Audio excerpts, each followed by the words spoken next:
Hello and welcome everyone to ESA Siege EU Summer Contender Series. My name is Taffer, and I am going to be the one and only caster in this what do we call it situation. So unfortunately, it's only going to be me here, but hopefully it's going to be enough. But anyway, we are going. I mean, you guys are going to be experiencing two wonderful games here today, and the first one is going to be UMX Gaming versus Crocodiles, and after that it is going to be Aero Revolution versus Mako Esports. Now we already have the map bans ready for UMX Gaming and Crocodiles, so we're going to check them out first. So Clubhouse was banned from UMX's side here, and Theme Park was banned from Crocodiles. So the first pick should be coming up soonish. Yep, so the first map is going to be on Villa, and then the second map is going to be Consulate, and then the last two bans are going to decide what is going to be the decider if it even comes to a map 3, and it's going to be Oregon.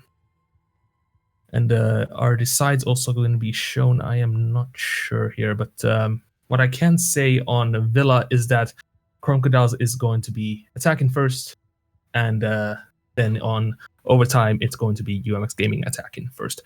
So we can so we can get this game started while I introduce the players here. So on UMX Gaming side, we've got Rep, Astroverse, Kutcher, Suspended, and Henners. And from Crocodiles, we've got Ostri, Pavarol, Medez, Zagi, and Aiden. Or Wyden. I don't really know that. But anyway, so we're just getting both teams here ready for game number 1, ladies and gentlemen. It's going to be on Villa. It seems like both teams aren't ready just yet, so we're just going to be going over a few other things. So both teams, let's see here. So in round number 1, which was last week, we had UMX Gaming versus Fact Gaming, which ended up with UMX getting a 2-1 on that, while Crocodiles was against Mako, which ended up with a 2-2 for Mako. So that's Crocodiles is coming from a very bad loss into this first game here, but hopefully they can get back at it. And for Aero, they had Aero Revolution versus Revenant, which ended up with a 2-0 for Aero. So Aero's looking pretty good. But anyway, I do believe we are ready here. Yes, everybody is ready, and we can get the first game started. Let us begin. Here we go. Let us go. All right, so Villa. I like Villa. That's all I really can say here. But we're just gonna see how the bans are gonna go. So on Villa, usually the bans are pretty standard. What you usually see, you see the mirrors and whatnot. But since it is a new season, we're probably going to be seeing a few changes here coming into the bans. So we've got maybe Goyos and stuff, or Kites, just anything to maybe target certain teams here. But we are going to be seeing on the attacker side a Thatcher ban here, and I mean, let's think about this. Maybe it's going to be a Thermite, or it's going to be another Disabler. I am not sure, but I'm betting on Thermite. No, actually, it was a Maverick. I do apologize about that. I forgot the Maverick even exists. I don't play him that much, so that's a bit of a problem there. But anyway, so for the Defenders bans, they're a bit different now. So I'm not sure if Echo is still available. Has the bug been fixed? Okay, yeah, it seems like Echo is available since he got banned almost immediately. And does this mean that this is going to be a mirror ban for the second one, or are we going to be seeing another operator here? Mira isn't played that much. Yeah, so it's going to be Kite. So Kite seems to be replacing Mira as the one of the most banned operators this season, it seems. Maybe because of that. Did he get buffed recently? I haven't been reading the patch notes for Kite. Maybe it's just the Electro Claw buff that was put ages ago, but we'll have to see how that's going to work out. But anyway, first round is going to be on First Floor Dining and Kitchen. So for some team, it's either First Floor Dining or it's gaming. Game game arrow. But yeah, we did see an Oryx, but unfortunately, we're not going to be seeing some Oryx gameplay here. It's going to be instead a 6-pick into a Pulse by Henners here. And from the attacking side, yep, that's a pretty destructive team there. So we've got only one hard breacher, but we've got 3 soft breachers, which is usually normal for Villa, since most of the floors are made out of wood and can be destroyed and shot through. So anyway, we can get in to our first round here. So looking at the defense here, we are seeing pretty standard stuff here. It's all about really the roam game in this case, since we do have the what do you call it? We do have the pulse there from downstairs, just want to be destroying anybody, since the whole idea of actually attacking on Villa on this side especially is get control of bedroom, and that's why you need a pulse to like have that control. And but if Rep can actually manage to get a few kills here while they're roaming, well, that's just gonna add to that probability of winning the first round. But we'll just have to see. Anyway, attackers have been let loose here, and we'll just have to see how they're gonna work out.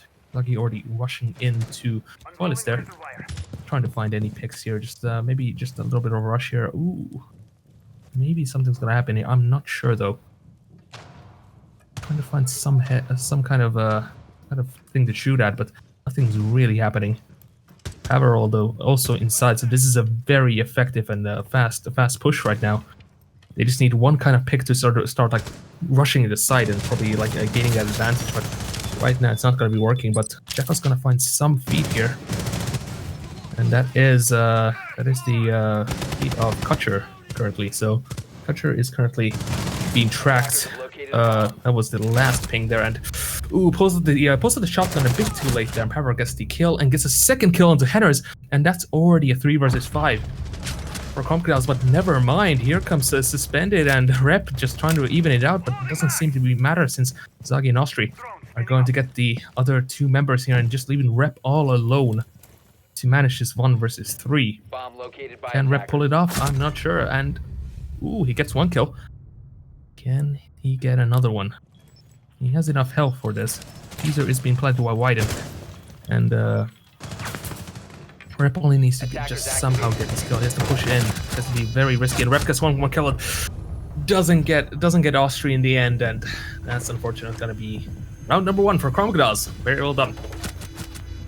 So I mean, I really said all the analysis I really needed during that round, but very well done from Crocodiles, actually, like using the man advantage there to just push in immediately and try to get the man advantage, just trying to utilize the man advantage. I mean, but I don't know, they just played it really well. Like that's basically like basic like textbook like Siege right there. I mean, they obviously would have done better if they didn't lose like almost all of their teammates, but you know, you can win with like 1 person if you're really good at it. But anyway, we're going to second floor Aviator and games, and no 6-pack this time, so what you're seeing is what you're gonna get. Wamai, yeah, I remember that Wamai is now very popular, at least on games, where I'm not sure if they hold South Stairs anymore, but there was a time where I saw a person holding South Stairs with Wamai with a deployable shield, but maybe times have changed and people know how to counter that, which is to not just push it. But yeah, so it's instead going to be just a standard hold here with the corner with the deployable shield, just so that they can get some kind of angle into offices here with that deployable shield. So yeah, this is oh, actually 2 deployable shields, are we? Yeah, that's scary for any attacker to actually push. But and a bunch of ADSs, so nothing's really going to destroy those shields, no matter what. We're just gonna have to see if Crocodiles can manage to use this advantage and make it a 2-0. But I mean, knowing Villa, it's gonna be very hard. Villa is somewhat defender-sided, so we'll have to see if they can pull it off. We're seeing the same kind of push here, though, like Zagi just pushing, like rushing in, just trying to see if they can pick anybody off guard, and Zagi's just that just the person who just initiates everything. But anyway, nice clearing though from Crocodiles here, just clearing, very effective at clearing every room here, and yeah, we're just they just need to somehow get some kind of pick so they can just recreate what happened last round. But I think UMX has learned the lesson here to just not expose themselves. But it does seem like Henrys has been spotted by the drone. Is actually not gonna be reinforcing that wall, and that's just gonna leave it open. If Henrys actually dies to this, that's gonna be very unfortunate. Ooh, actually, Austria getting the first kill on the suspended. There, down goes the Jaeger. That's gonna be a pretty big pick there, and yeah, it seems like Henrys is gonna. Ooh, what a kill from Henrys! Getting a double kill with the UMP there. Nicely done. Down goes Sledge and Jackal there. So, I guess having that wall soft was a great idea for UMX here. Can they just keep it going? They just need to play time. And Crom needs to get desperate right now. This patience right now from UMX is absolutely like monk level, basically. Tibetan monk level right now. Ooh, Zagi though getting a kill on the Astroverse. They're bringing it to a 3 versus 3. Meta's almost hitting the head of, I believe that was Kutcher on, or was... No, that's on Kutcher, that's Rep on the anti-global shield there. Nothing's really coming out of it yet. Rep is still holding on, and they have pushed into Aviator here, so Plant has come down. That smoke doesn't hit the thermite behind the table there, but Rep has been down here, and Henrys though getting a kill on Iden. Metas getting the refrag onto Henrys, and well, Metas is just gonna kill everybody else. So that's nicely done from Crocodiles. They are very good at clutching these rounds, and I mean, looking at their previous score, I don't really know what to expect from this, but yeah, we're actually look at Henrys with 3 kills, so all 3 kills there were from that one round. Meanwhile, Rep getting also helping out there. So this is just really a Rep and not a. Wait, Henrys got the kills there. Never mind. I'm remembering that wrong. I think Rep got those kills last round. Yeah, because he was trying to clutch it 1 versus 3. But anyway. Going back to second floor Aviator and second floor game, since they haven't won a single round here though. Nomad getting 6 pick into an IQ. Interesting choice. Don't really know what they're planning with that. Maybe they're trying to destroy all the gadgets from below. Attackers need to locate and that's also possible, but I think they're just trying to whittle down the my discs. I think that might be the case, but we'll have to see. They could have just Crom could have. I mean, Crocodiles could have actually like stuck with the same strategy because they are still winning with it. Just try it until it fails. But I guess it's better to adapt early. We'll have to know if it's going to work out for them or not. But yeah, looking at this setup, it's I mean, you see this every day. It's a very standard setup. We're seeing the except well that usually when you have the Maestro cam in offices there, the hatch is usually destroyed as well. But I guess they're just gonna leave that soft for now. But anyway, so the round has started here as hackers have been let loose once again, and we'll have to see if Crocodiles can keep this flow going. Austria going back to the same window that Henrys got him from, and ooh, there comes Faberol though, destroying Henrys and actually downing Astroverse as well. So that's the best trade you could have gotten there. And well, it does seem like that Astroverse is going to get back up and be on 20 HP, but that means that he's basically just one hit away from certain death here. I think that's enough for a person with an LMG as a primary weapon. We're seeing Suspended currently holding 2 angles here. I think if they simultaneously push this, I think Suspended might be caught off guard. But yeah, it does seem like Suspended is trying to. Someone was pushing the doors downstairs, but it doesn't seem like actually gonna be committing to that. Meanwhile, Zaki is currently just roaming around, doing Ash things, just trying to clear out areas. And yeah, pretty normal. Like we saw this the last 2 rounds, and we'll see it again. Astroverse though is in a very bad spot, and well, Astroverse also got droned out there, so we'll have to see if they don't really like, you know, react to the droning. I guess it's just meant for like just to know where they are, but currently the only thing stopping, oh, never mind them. Powerroll actually getting Astroverse there with the I forget the gun's name, but anyway, the IQ gets the Maestro. Apologies, something stuck in my throat there. But yeah, currently Suspended just really just wants to know who is just roaming downstairs, and I think it might have been Zagi who just decides to roam to Balkan here. But Powerroll has gotten control of half of 90 here. But they can't really push up since Rep has a really good angle on 90 there. But oh, what a headshot from Powerroll though, all the way from Games Room. And well, Metas and Austria are just gonna clean it up, and damn, Crocodiles has a really good push here going on.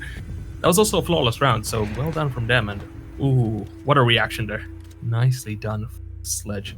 So that's a 3-0 for Crocodiles here, which puts them at a very good position for a team attacking on Villa out of all things. So yeah, Powerroll really just doing work. Also Metas 5 and 4 kills there.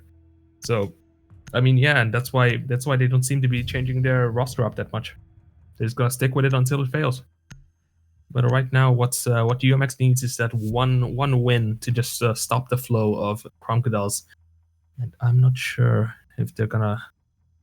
They just need to do something, some kind of micro adjusting. I mean, which is going to bring them back. They are going back to kitchen though, so that was, if I do believe, if I remember correctly, it is one of their, well, they aren't very successful, but I mean like one of the closest maps objectives they've had thus far, where it ended up with a 1v1. But I guess it's better to just see if they can win on this again. Yeah, we're seeing the same kind of hold they did on the first round here. Maestro and Pulse on the bottom floor while everybody else is holding top floor, and Rep is going to be probably roaming around, placing those pests around just to block any kind of drones that come through. It's not, like the pests aren't meant to actually catch the drones, they're just meant to stop the drones so they can't go through. It's like the effect of a mute jammer, but way more useful, I would say. But anyway, I mean, not useful. With jammers have a lot of use, but anyway. But is Crocodiles going to do anything different here? I do believe. Ooh, actually, nice reaction on Rep there. Seems, yeah, as I was saying, Crocodiles weren't doing anything differently, and Rep knew that. Coming in and gets the kill on Zagi there, and that's gonna actually hold the push from Crocodiles here by a lot. Metas is too scared to go in right now. That was a very vital early pick there. But can they hold this off? That's the real question. Every time Crocodiles has been on a disadvantage early on, they've still pulled it off somehow. But we'll have to see if they can manage to do it again. They're currently just droning around, and Medes has retreated back to the first floor there. And Rep currently holding. Oh, Suspended getting second kill onto Austria there. So yeah, Crocodiles isn't looking that good right now. Falling apart.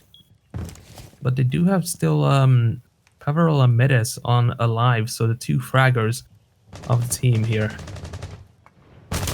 But the problem is they just haven't got any kills. They haven't even got a single point of damage onto UMX right now. And this actually might be the first round here, where UMX gets a round win. Just to see, yeah, Kutcher has now the shotgun ready and armed instead of just pulling it out just when someone's going to actually push. It seems like Powerroll is going to be pushing into the wrong side of Trophy there, and instead loses Metas. So, and actually, yeah, Rep's just gonna fall back. Rep got 3 kills there, and actually, was it 2 kills? enough kills to just justify him just falling back to sight. That's for sure. Yeah, Kutcher has not moved from this spot. Kutcher is just holding that spot like it's the last line of defense. That shotgun is going to destroy anybody who comes through it. Meanwhile, Pavel's trying to find some kind of thing to shoot at here, but the bullets can't seem to find a target. Meanwhile, Suspended has a nice elevated angle here, so that they can see some part of the body there. Yeah, 15 seconds left, and that's not gonna really end well. And I didn't actually gonna be getting one kill on the Kutcher there, and unfortunately, that's not gonna be enough since 4 more members are alive for UMX, and Rep's gonna get the last kill. And yeah, pretty solid defense there. That early kill from Rep was basically the breaking point for Crumb's attack there. Like, they just had to find some way to stop Zagi from actually pushing in, and I mean, they found it. Just shoot him. That's basically the sorry about that. I just got a message on Discord. But yeah, that's basically was the cure. But let's see if they can pull, like, they can use this win as a momentum to make this a 3-3, because right now they cannot afford to lose any more rounds. They're already basically in the negative for a defense side, where usually if you're on defense on this kind of map, you're aiming for a 4-2 instead of a 3-3. But right now they have 2 more rounds left on their defense, so they have to get what they can. What are we gonna be seeing here? They went back. Okay, so they went to Trophy Statuary, which this is actually their first time there. So interesting to see what they're gonna pull off in this one.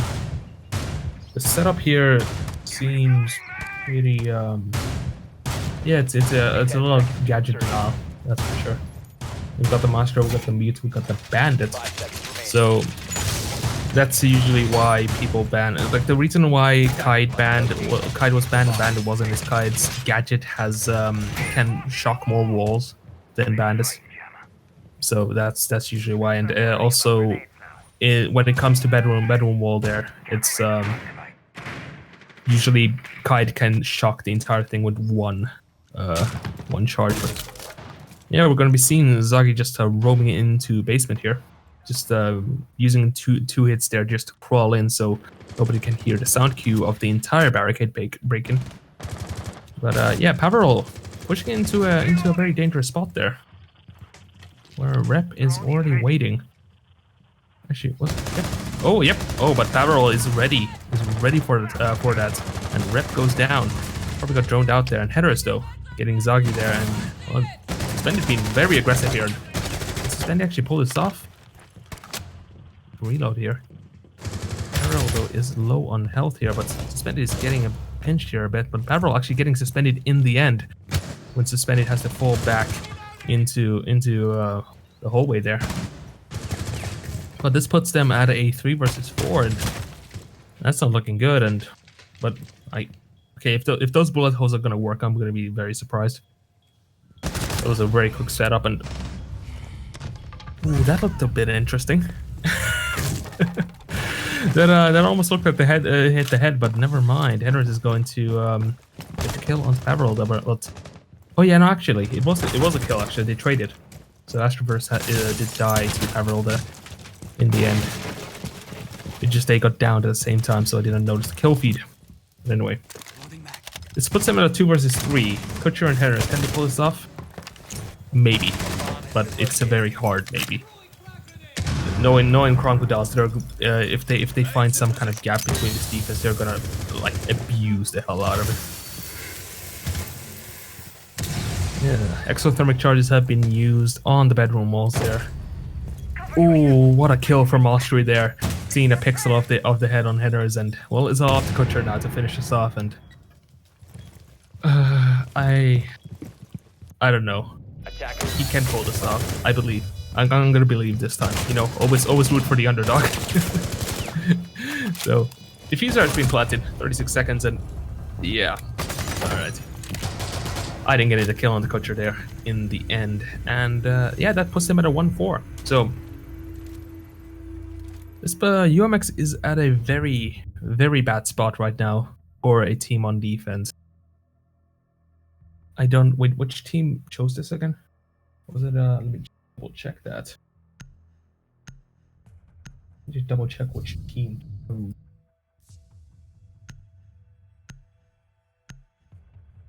Yeah, Crocodiles have yeah. So Crocodiles picked this map, so it's pretty clear to see. And as you saw on the scoreboard there, Pavel has 8 kills in 5 rounds. So nicely done. Wait, hold on, there we go. All right, everything is ready.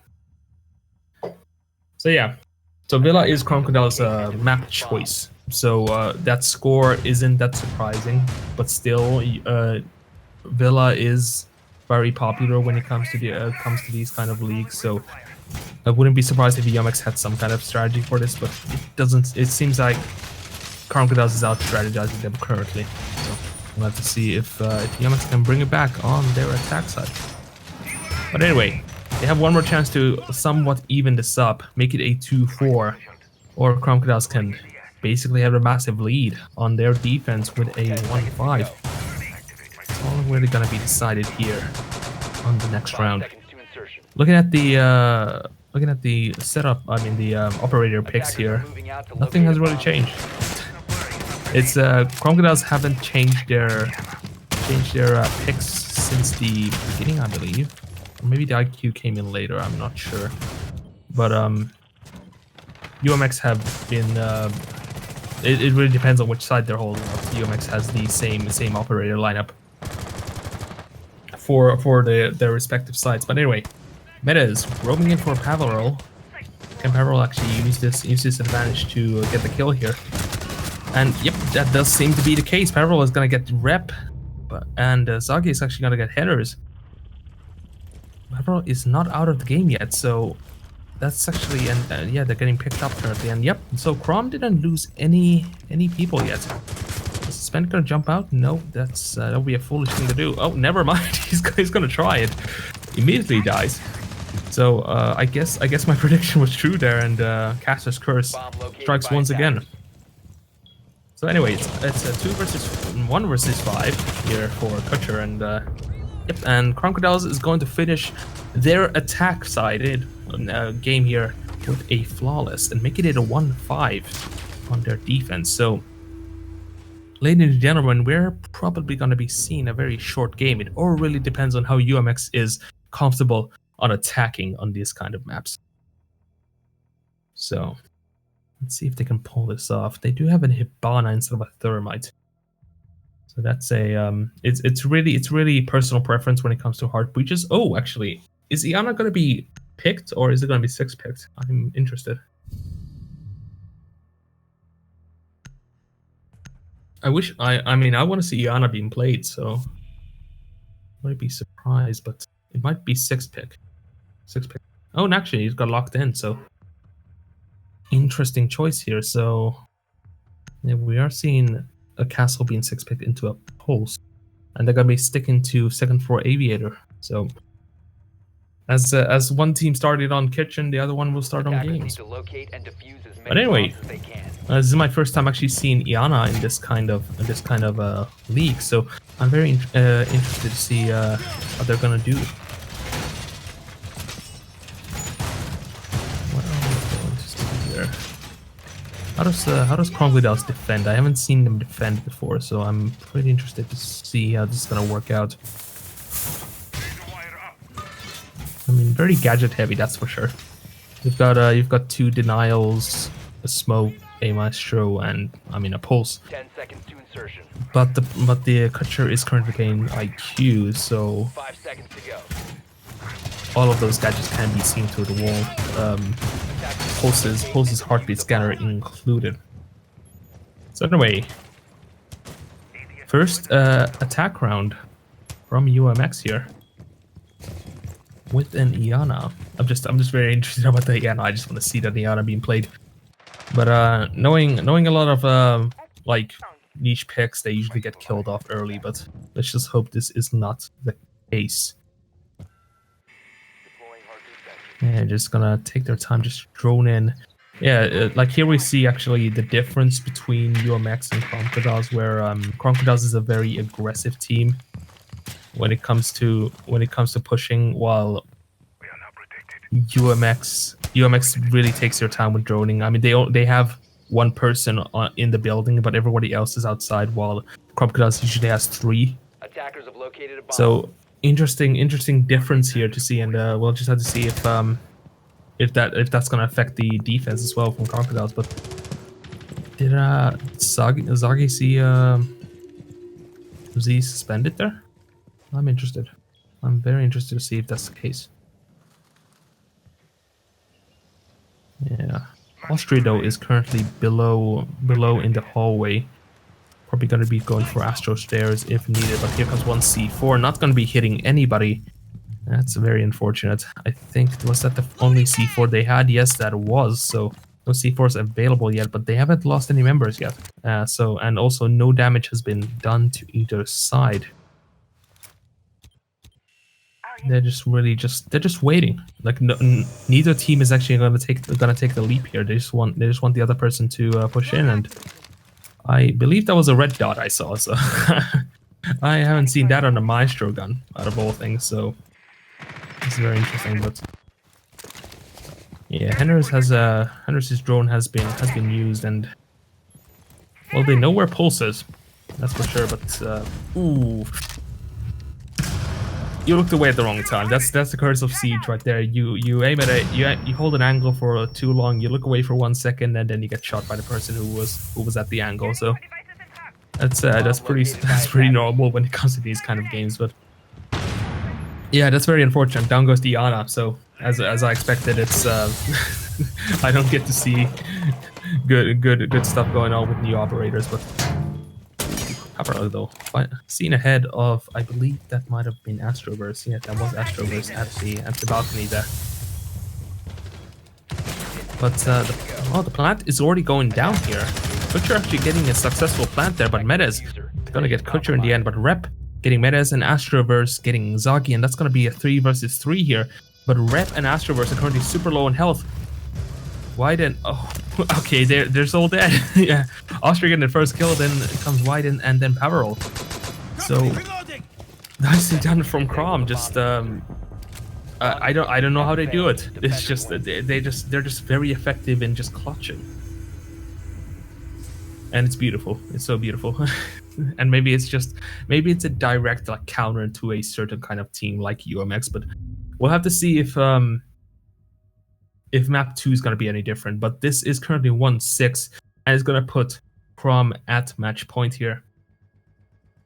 And they're going to be going to first floor dining and kitchen. So, okay, Pablo with 12 kills. What the hell? Austria with 7. So, man, Pablo really carrying Crom right now. Meanwhile, on UMX's side, we do have Rep with a very, very good kill count compared to other members of UMX, and well, it doesn't seem like the Iana's actually a niche pick. It's instead a strategy that's being like been thought out by UMX. But we'll just have to see if it's actually gonna work out. They only have really one chance, or like they need to play 5 rounds perfectly to at least have a chance to win this. But Crom is looking just so dominant on this map number 1. So, I mean, I think it just might be better just wait or just look forward to map number 2 here if I was EOMX right now. But we'll see if they'll try to actually get some rounds and try to break this kind of flow that Crocodiles have currently. Attacker's objective is to locate a bomb and defuse it. Yeah, so looking at the defense here, I mean, UMX doesn't actually use Valkyrie that much, but and also there is no Maestro on this site, like which UMX did. So interesting choices here. A very roam heavy, like defense. We'll just have to see if that's gonna work out. We're seeing only 2 people on site here, so everybody else is currently on the prowl here. It's only Austrian Powerol, so yeah. Actually, no, never mind. I looked at the wrong floor there. So it's Zagi and I believe that was that Medes? No, it is it's Aiden or Wyden. I keep forgetting it. Anyway. Suspended current just holding an angle here, trying to see if they can get some kind of pick. That's usually the idea of Ash players when it comes to these kind of things, is that they're just trying to get that opening kill and use that momentum to win the round. And but both teams are so passive when it comes to this. Like some team has to take the leap and try to like get that kill, but it's not really happening. And this is working out to Chrom's favor, because defenders don't really care if their time runs out. But Wyden with a nice C4 kill onto Henners though. Down goes Diana. Once again, the first kill going to Diana. And yeah, losing those Diana drones are scary. But ooh, what a reaction from Barbarell from with the okay. Okay, how do I talk about this? What just happened there? So Pavrol basically, the Castleberg gets his Ash charge. Pavrol kills the Ash and then C4s into bedroom and gets Astroverse. And now it's up to Kutcher and Rep to get something done here. Rep gets Pavrol in the end, but is it? I mean, it's a refrag, but is it enough? I don't think so. They're running out of time. They got 35 seconds left. And they don't have any. Well, they only have one person remaining now, so it's Kutcher. And Kutcher, you're the only hope of the team right now to win this map or win this round. And ooh, nice reaction from Kutcher there, getting Zagi. Continue this though.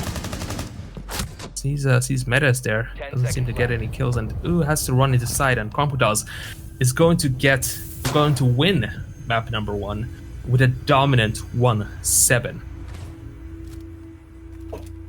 Oh man, what a game. So yeah, I mean, I like those. So what the currently that headgear on Meat there is just a it's the Pro League skin, and it's just ridiculous how stupid it looks, in my opinion. But anyway, Pavro with 14 kills in the whole game. So that was 8 rounds and 14 kills. So nicely done from Pavro there. And well, this shows that at least we know what Cromwell's favorite map is, which is Villa. But anyway, so that puts Cromwell's in a really good spot for map number 2 here, which is going to be on Consulate. And we're just gonna be seeing if we are gonna take a short break or not here, or are we just gonna be going to map number 2 here, since we are good on time here. But it seems like they're gonna be taking a break. So yeah, so we're going to be going to a few minute break here. And then we're going to be coming back to map number 2, which is going to be Consulate. Be right back.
And welcome back, ladies and gentlemen, to ESA Siege EU Summer Contender Series here. So we just concluded map number 1, which was on Villa, and Crocodiles had won that very, very dominantly with a 1-7 against UMX Gaming. And now we're going to be going to map number 2, which is going to be on Consulate. This is UMX Gaming's choice. So are we going to be seeing a more even match, or is it going to be UMX sided or Crocodile sided? We'll have to see.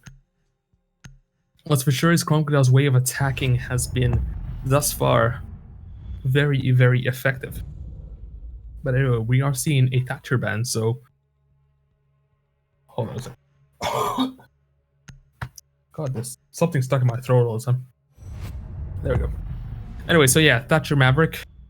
Seems like that's the standard bans for this season. And are we going to be seeing a Kaid being banned early, or an Echo? Echo. I mean, Echo is back in play, so Echo is probably going to get banned soon. Have to see. No, actually, a Valkyrie getting banned. Interesting. That was from UMX's side, so. Is that a targeted ban for Crocodiles, or is just their very annoying cam spot for Valkyrie? I'm not sure though. And there comes the Echo ban. So Kaid is in use for this map. That means that they can shock the entirety of Garage, the entire outer wall of Garage, with one Electro Claw.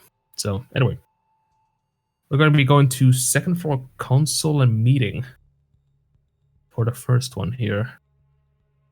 Well, actually, no, never mind. It's going to be switched to a basement. So cafeteria garage here. And looking at the defenders here.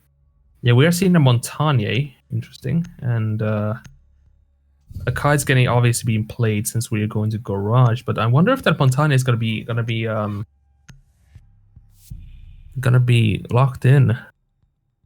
Yeah, no, okay, that's what I expected. So the Montagne does get 6 picked back into Zofia, which is going. But a Nomad's going to be actually played on this one. So, I mean, I do like me some Nomad. I like playing Nomad myself, so I'm happy to see her in play. Though I like more very niche operators. I like to play those because then I feel special. That's the main reason there. But anyway, so when it comes to Consulate, now Consulate is played a lot. Like that's the thing. So when it comes to playing on Consulate, a lot of teams have the same strategies, the same kind of stuff that, like, you know, that they've done multiple times. But like, if any team can bring something to the table which no other team has seen before, like some kind of strategy, they could 100% sure just make this a 7-0. Like that's basically what the idea of Consulate, or the problem of Consulate, where it's just been played so much that teams just push it the same way. And that's usually why I like Virtus Pro as a team, because they don't think.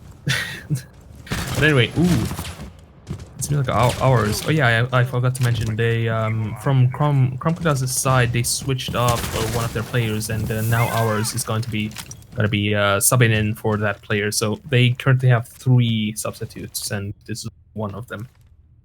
So anyway, ours almost finds the head of rep there, but doesn't seem like that's going to be doing well. And yeah, Suspended is going to be flashing themselves, and fails a little peek there, but it doesn't seem like that's going to be really matter since nobody was there. Austria though, getting shot a few times from I believe those Astroverse, but Henners though, getting the first kill onto Austria there with that I forget the weapon name. How did I ARX? There we go. That's the weapon name. And yeah, I mean, a very solid start there, getting rid of the Jaeger early. I mean, I think the only better thing they could really get rid of would be a Maestro. So right then, they're in a really good spot. Sure has dropped down into press room here. Yeah, and they're just gonna start breaking the floor there. So this the idea of pushing Garage in Consulate is usually just getting rid of like just using verticality to, because the problem with Garage is that they're sitting ducks down there, and the entire roof of garage, or at least most of it, is like penetrable by bullets and most destruction. But it goes both ways. So if Crocodiles can pull this off and you know, get some kills by it as well, you know, it's possible, but it's usually a disadvantage to whoever is aiming upwards. That's the problem there. But yeah, metas with that red dot, I've never seen another player do that. That's very strange. But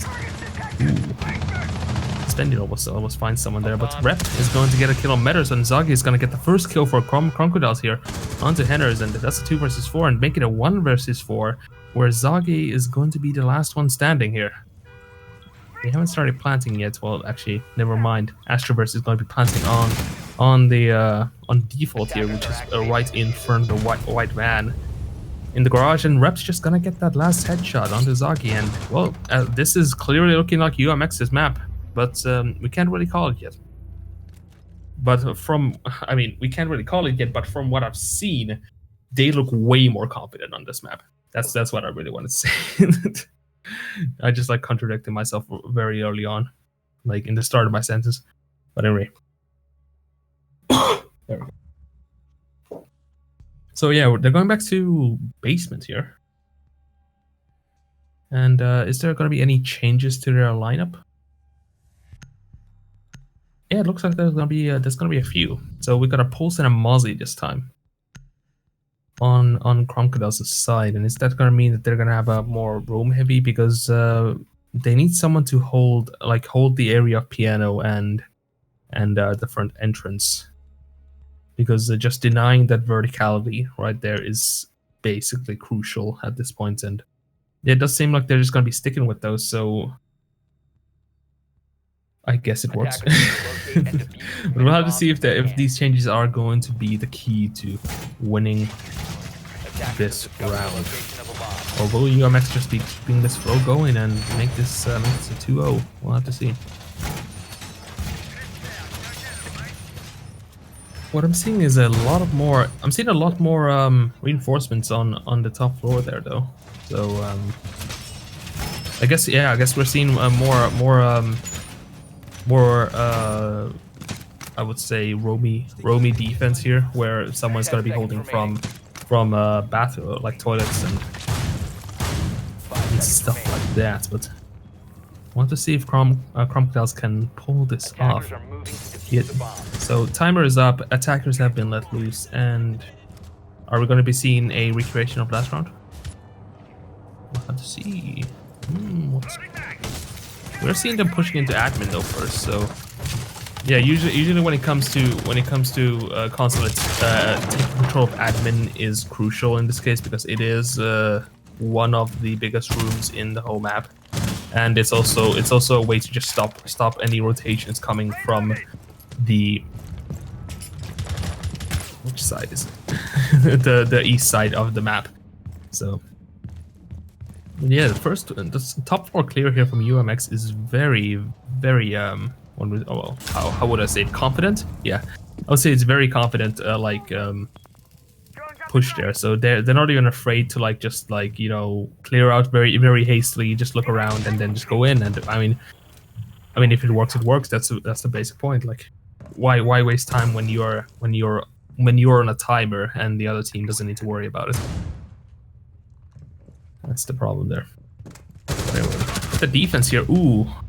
Austria though getting the first counter suspended, but then gets refragged easily by Kutcher. But I think that might be a very good pick there for Crocodiles, since that is the Ash down. We'll have to see if Pavarel can actually do something else here. Wall has been opened from the hallway, and that's basically gonna give a nice angle for any attackers currently in Yellow Stairs hallway here. It doesn't seem like they don't really want to commit just yet, because there's currently like a lot of guns occasionally just staring up that hatch, or they're just gonna avoid it completely. But Zagi getting a kill on the Kutcher there, and that's gonna put them at a 3 versus 2, and I don't see a chance to refrag right now. Yeah, no, they didn't get the chance to refrag, but they did get a chance to open the wall there, open the outside wall, and it does seem like Rep actually saw the feet of Pavarol there and gets the kill there. So yeah, they did manage to bring it back, but currently they're looking at a 1 C4. I don't know how they lost 2 more C4 or how they used 2 C4s already, but I guess it works. But Zaki actually takes a few shots there from the AR from Rep here. And the plant has been initiated by Astroverse, so can they actually pull do something about this? I am not sure, but ooh, actually Metis with a C4. Was that actually above? No, actually no, never mind. That wasn't above. That was just C4 from yellow stairs there. And ooh, nice angle from Rep there, actually using the bottom of the truck there to get those kills. But it's going to use Rep and Henrys that have to pull this off. But Henrys currently in piano, while Zaki and Metis are trying to see if they can pull off something. Metis actually runs out and gets Rep in the end. Well, it's all up to Henrys here to just manage to clutch this, and it doesn't seem like that's going to be the case. They have enough time to actually pull this off, and that was a very close round for Crocodile, but they managed to pull it off. Nicely done. I like Crocodile's way of adapting. Like they lost one round, they took the same site, and they immediately snap. They just changed a few things, and they're like, okay, we can pull this off now. And they pulled it off, and now they can do it again. And it's just trial and error for Crocodiles here. Like if it doesn't, if it hasn't broken, don't fix it. Basically, that's the thing. But anyway, yeah. So looking at the score here, we are seeing Rep with 4 kills there, and Henrys and Kutcher with 2. Suspended as 1. So Astroverse is the hard destruction, so it is understandable why they don't have that many kills there. But I mean, you had to see that you don't have any kills. But actually, a Vigil is Vigil gonna get 6 picked? No, it's not. They're gonna actually stick with it. So interesting choice to just reveal. Usually Vigils are like 6 picks where you catch them off guard while they're trying to enter the building, and then you get a few kills and run off. But here they're just gonna say yeah. Defenders, protect your bombs from being defused by attackers. You might think we used to expect that, but we didn't. Oh man, what is wrong with my throat today? Maybe I'm talking too much. Anyway, yeah. So ours sticking to that dock as well. Also that's the revolver. So Doc with a revolver. Interesting choices here from Crocodiles. What else is there? Very roam heavy. You've got a Jaeger, you've got a Legion. It's gonna be Goyo, anchoring, maybe Zagi as well. Ours is probably gonna be trying to peek in, to get a peek outside and get a kill there. But yeah, it seems like Pavarol is just gonna be holding from basement. Yep. Oh, there we go. Ours gets a kill on the Kutcher there. Probably outside. Yep, that was definitely outside. And that's the second kill for Ours. On to Rep, and that's the MP5 on Doc. That ACOG is basically the reason why Doc's even played, and only UMX must be feeling like complete garbage right now. My device is ready. They're not looking good right now. Losing 2 members. They have to be a little more reckless now with their push, and I think that makes this a perfect situation for a person like Pavarol right now. But almost getting killed there by suspended a bit, shaking a bit just by the anger of their missed aim there. But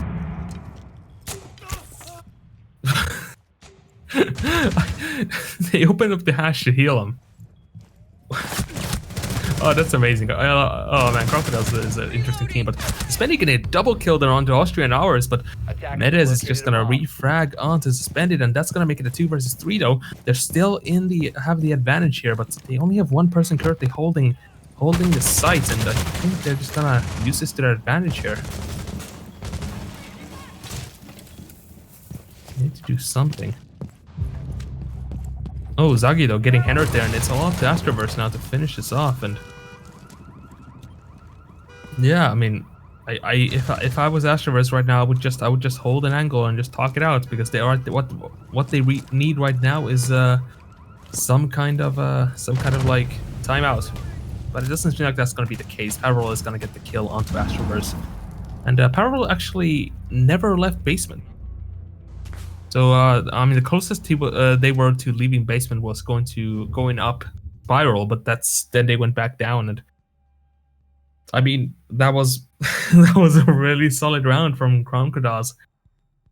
Just like, and they're not even scared to just use Vigil. I like Crocodiles has a very interesting way of playing. Actually, Zagi was Zagi gonna pick Vigil? No, or maybe they might 6-pick into Vigil. You never know, but we're seeing a Rook and a Dock here. Interesting choices here, but yeah, so we're gonna be seeing a Castle being 6-picked into a Pulse. So interesting choices here. They aren't going to first floor lobby, so I do understand the reason to pick a Rook and a Dock. So you've got the armor, you've got the heals, and then you've got the 2 MP5s with the ACOGs. That's the most important things you need in a game like Rainbow Six Siege. You just need good aim, and you just need to not die. So, but enough about that. How are they gonna hold this though? So, impact grenades already being thrown out by Pavarel. They're just making some rotation holes in the disco, or I believe that is called meeting in real life, but people call it disco because of the flashing lights. So 10 seconds left before insertion. yeah, so we're going to be seeing Pavarel actually holding from 5 upstairs. seconds left before insertion. Well, I think Austria might be just aiding them with the hold as well. But Pavarel actually going to be peeking outside. Is he going to actually land with something? Ooh, almost lands. Doesn't quite get the headshot, and gonna be just backing off immediately, and that's usually what you need to do with spawn picks. If you can't get the kill immediately, just run off.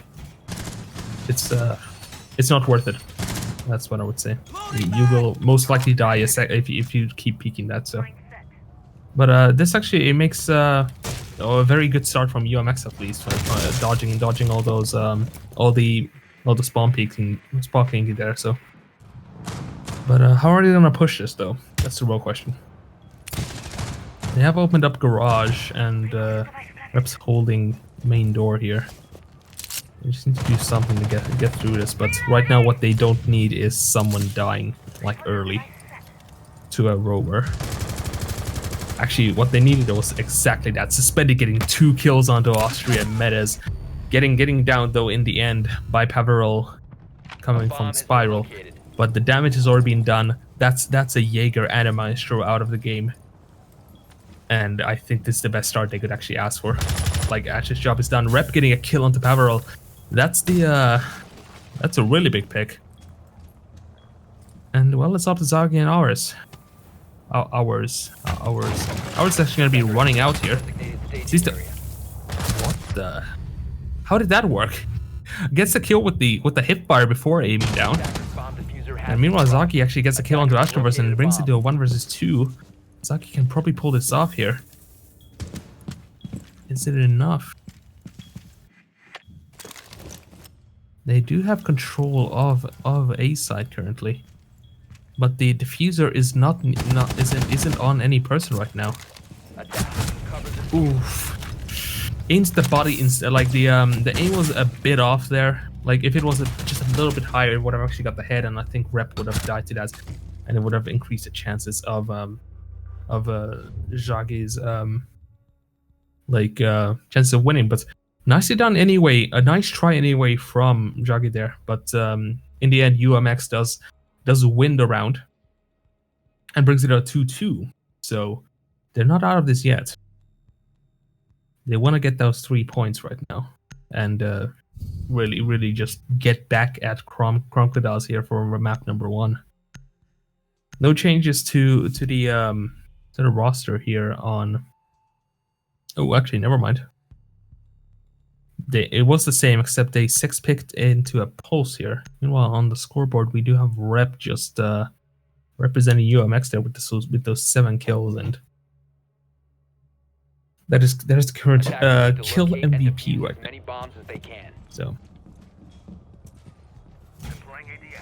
Attackers have located a bomb. So yeah, an interesting change though, changing the dock into a pulse. Probably they just figured out like, okay, they won't fall for the spawn peaks anymore. Let's just switch to an operator that will help us throughout the match, like, you know, that doesn't really rely on just a single, like, you know, gun part basically. That's what I'm getting at. So that's why probably ours switched to a pulse. 5 seconds left before But insertion. it's a nice black eye skin there. Very nice Attackers are indeed. heading out to defuse Okay, the actually they just don't really care. Ours is still gonna spawn pick no matter what operator. So nicely interesting choice here. Just breaking a window, that's gonna do a lot of noise. Nobody's actually spawning there, so currently ours is staring into deep dark void of no enemies. Yeah, the hatch has been opened. There is someone currently in Visa, but they are trying to... Can't seem to find that person. Yeah, it is currently Medes on that Mozzie, and they're just gonna get out. I was gonna say they're gonna get out safely, but it seems like Kutcher was gonna actually shoot them, but got shot back instead, and both of them are now low on health. Medes definitely low on health, and yep, there we go. Suspended getting a kill onto Medes, and Henrys is going to get a second kill for UMX. Getting onto Austri. Astroverse bringing the pain here, killing ours, and that brings it to a 5 versus 2 here for UMX. And I mean, Peveril and Zagi, can they do something about this? Very unlikely, but it's still possible. Actually, Zagi getting the first kill on the Astroverse. That is actually the diffuser down. Peveril getting a kill with the SMG-11 on the suspended. Attackers recovered the diffuser. They can still do this. They just need one more kill to bring this even. Playing this very safely right now. Diffuser has been picked up by Rep there. And Rep's gonna be... Ooh, Henry's actually getting a kill onto Zagi there. And it's all Peveril now to finish this off. Peveril is currently on roughly... Is that roughly 40 HP, I believe? Yeah, that is roughly 40 HP. So, they can get 2 shots by almost any gun here, which isn't a sidearm. So, playing this very safely, just not taking any risk right now. Just play time. They've got a minute left. They need to be reckless. You don't. That's the main idea here. But doesn't seem like that's gonna be enough, since Henrys does get the call out from the drone there to shoot at the general direction of that direction, and then gets a kill there. So nicely done. Nicely done from UMX, bringing it to a 3-2.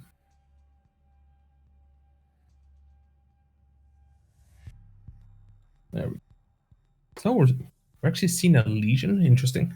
But yeah, looking at UMX has very evenly spaced out kills here, so they're clearly more confident on this map.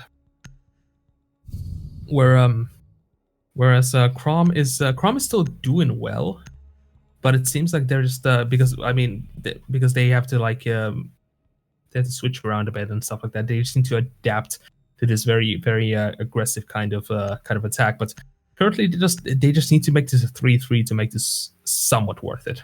Like, that's what they currently need right now, because they are going to be going to attack. But I mean, knowing last game, Kromkudaz's attack might just actually be their better side on this game. So we'll have to see how this is gonna work out. We're seeing a Goyo and a Legion though on this defense. So and also ours back on that dock. So expect more spawn peeking, because that's what ours does best. So.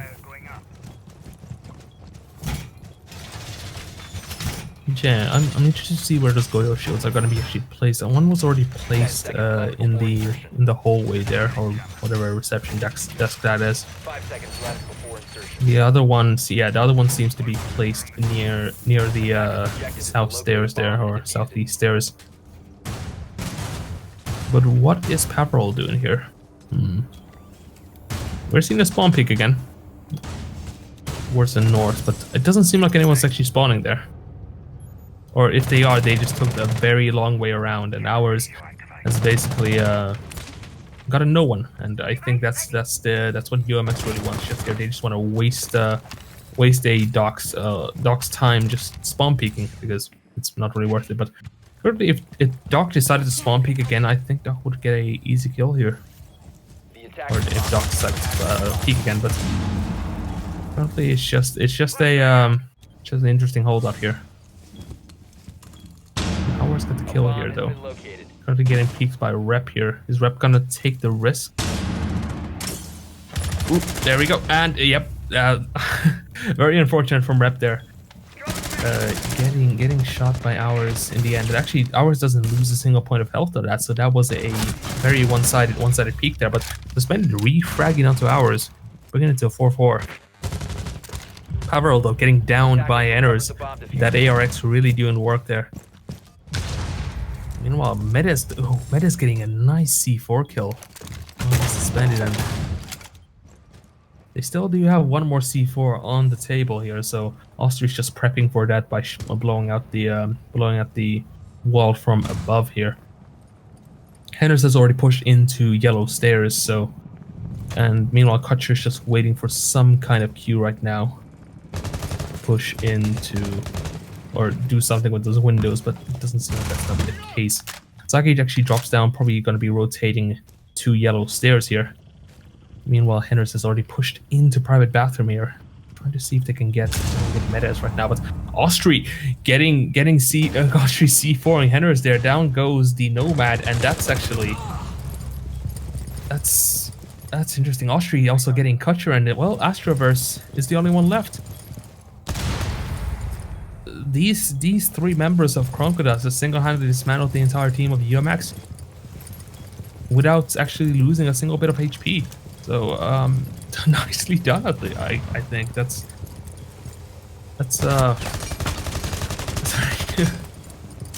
also, look at those angles. Absolutely, like, amazing.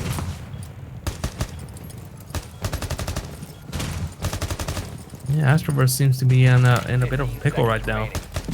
I mean, yeah, Astroverse is just gonna try to run it and try to force anybody to push, and Zagi is gonna get that last kill onto Astroverse, and that's gonna bring it to a 3-3 on the first half. So Crocodile's somehow managing to still keep up with UMX Gaming here, while the UMX was having such a dominant looking attack there. It's just that, like, Crocodiles has a weird way of playing. I just can't really explain it. It's just like they just know how to adapt really quickly. But anyway, knowing Crocodiles, their attack is going to be way more interesting than their defense. We're just gonna see how they're gonna what are they gonna do. We did see a clash there, but it seems like the clash was just to annoy maybe the casters here, or the caster. But yeah, looking at the half here, so we got Rep and Suspended with both 7 kills, and meanwhile on the other team, can you put the scoreboard back up, please? Okay, never mind then. We're seeing a lot of, like, you know, like evened out kills, I would say. So yeah, so Goyo got 6 picked into a Wamai. Interesting. I'm trying to figure out why. I mean, I guess Goyo is better used on top floor. Yeah, I'd say that's the reason. But Kai's still being played, of course. Why wouldn't you play Kai on the bottom floor there when you can basically just electroclaw everything inside? And I just don't know what to say, really. there's just a lot to talk about here, and I'm interested to see how this is gonna turn out. It's already looking way more even than the first game, but it'll all really depend on how well UMX is gonna take this attack, or if because this is their choice, so I'm expecting them to have a somewhat dominant defense as well. So, but. I mean, it's possible we might see an overtime, but let's see. They're already crowding around yellow stairs, actually just rushing in. Austria though getting down, Pavro getting down as well. Ours getting Henders and Astro, Meta's getting Astro, Suspended getting Sagi, and Ours getting Kutcher. Repto refragging on Ours, and well, it's all up to Metas now to finish this off. Austria is down. But Austria though getting picked back up. And well, oh, yep, there comes Suspended. And gets those last 2 kills. And yeah. If you thought that was a joke where I said Cromcodil's attack is interesting, yeah, that's basically what I was talking about. That was a like a classic rush onto site, and it almost worked. The only problem was that the enemy team had bullets, so and everybody died. So, but let's see if they can do something different for second floor here. I was thinking about this before the match, but I would really love to see an Amaru, but that's basically just because I'm very biased. I just really like Amaru. So, but looking at the lineup for UMX here, so you got a Wamai and a Goyo this time. Castle obviously to block off any unwanted sides, and Maestro. And a Jaeger, obviously. So those two things seem to be a permanent addition.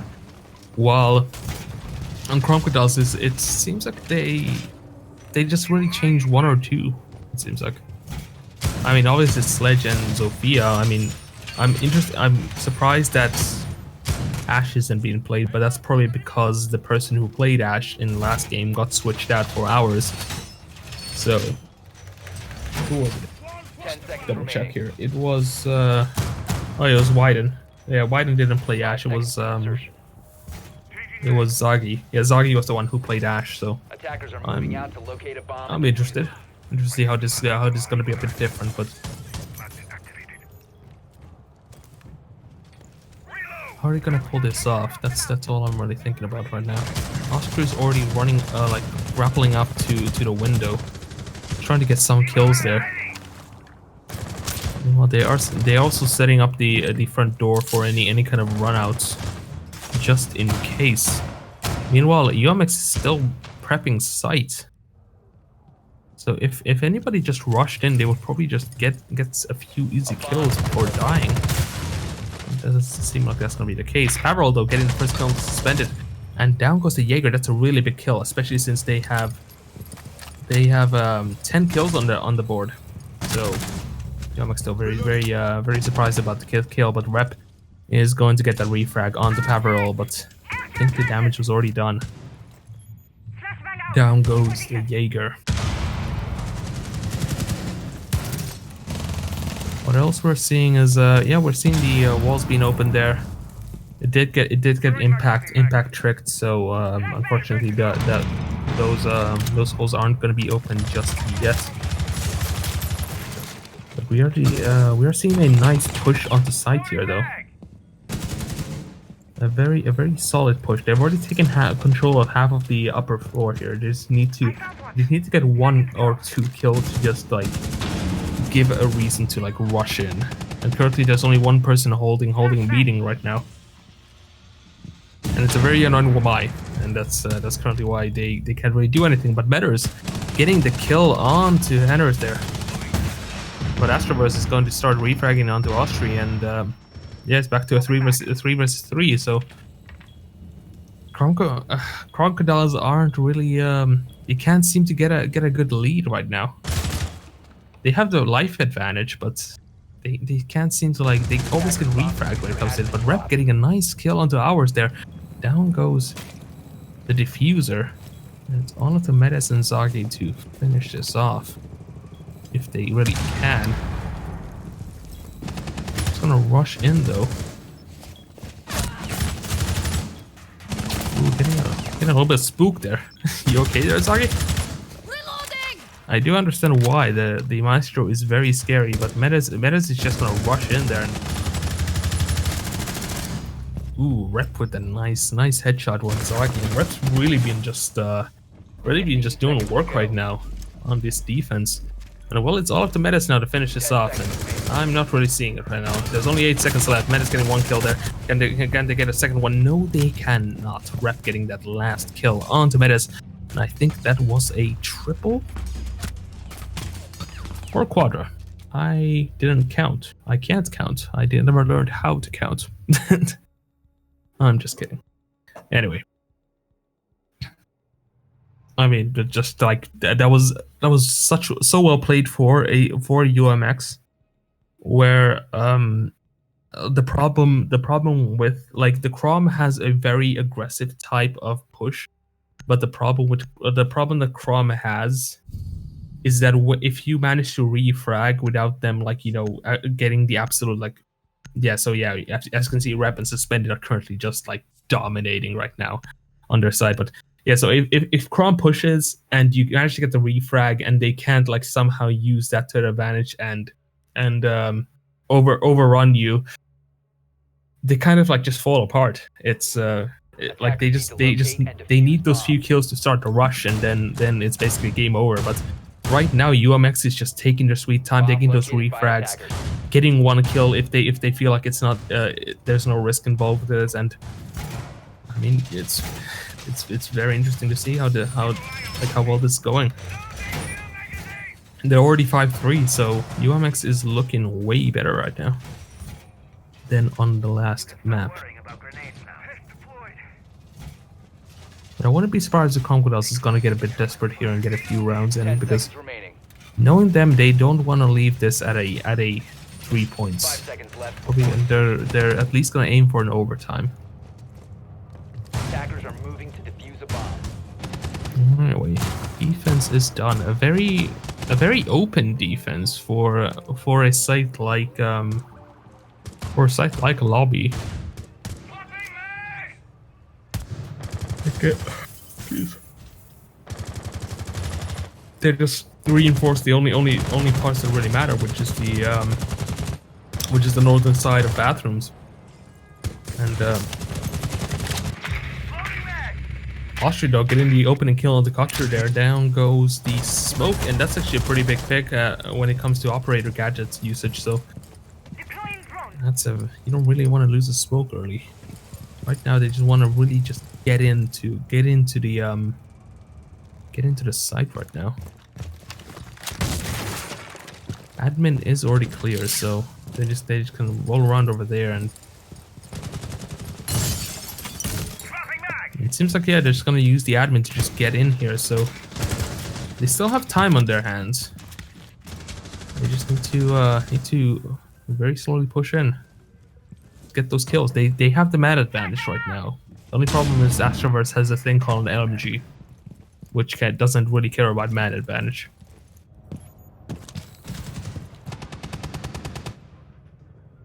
Astroverse is a really nice angle here also, like as well. So A bomb has been located. a roaming maestro is a scary maestro. That's what I really want to just say. But it's usually when 3 armors do that. But Ostrich seems to have been just ready for that and managed to get Astroverse, and now it's a 3 versus 5. And Sagi though getting suspended. Nice headshot there.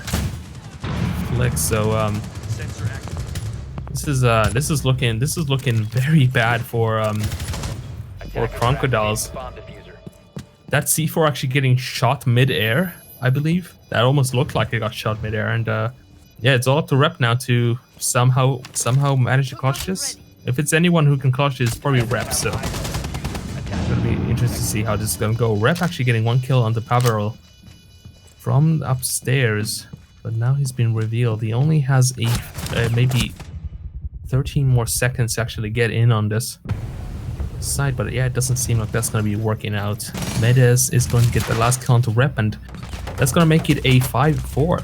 So don't count Crocodiles out just yet.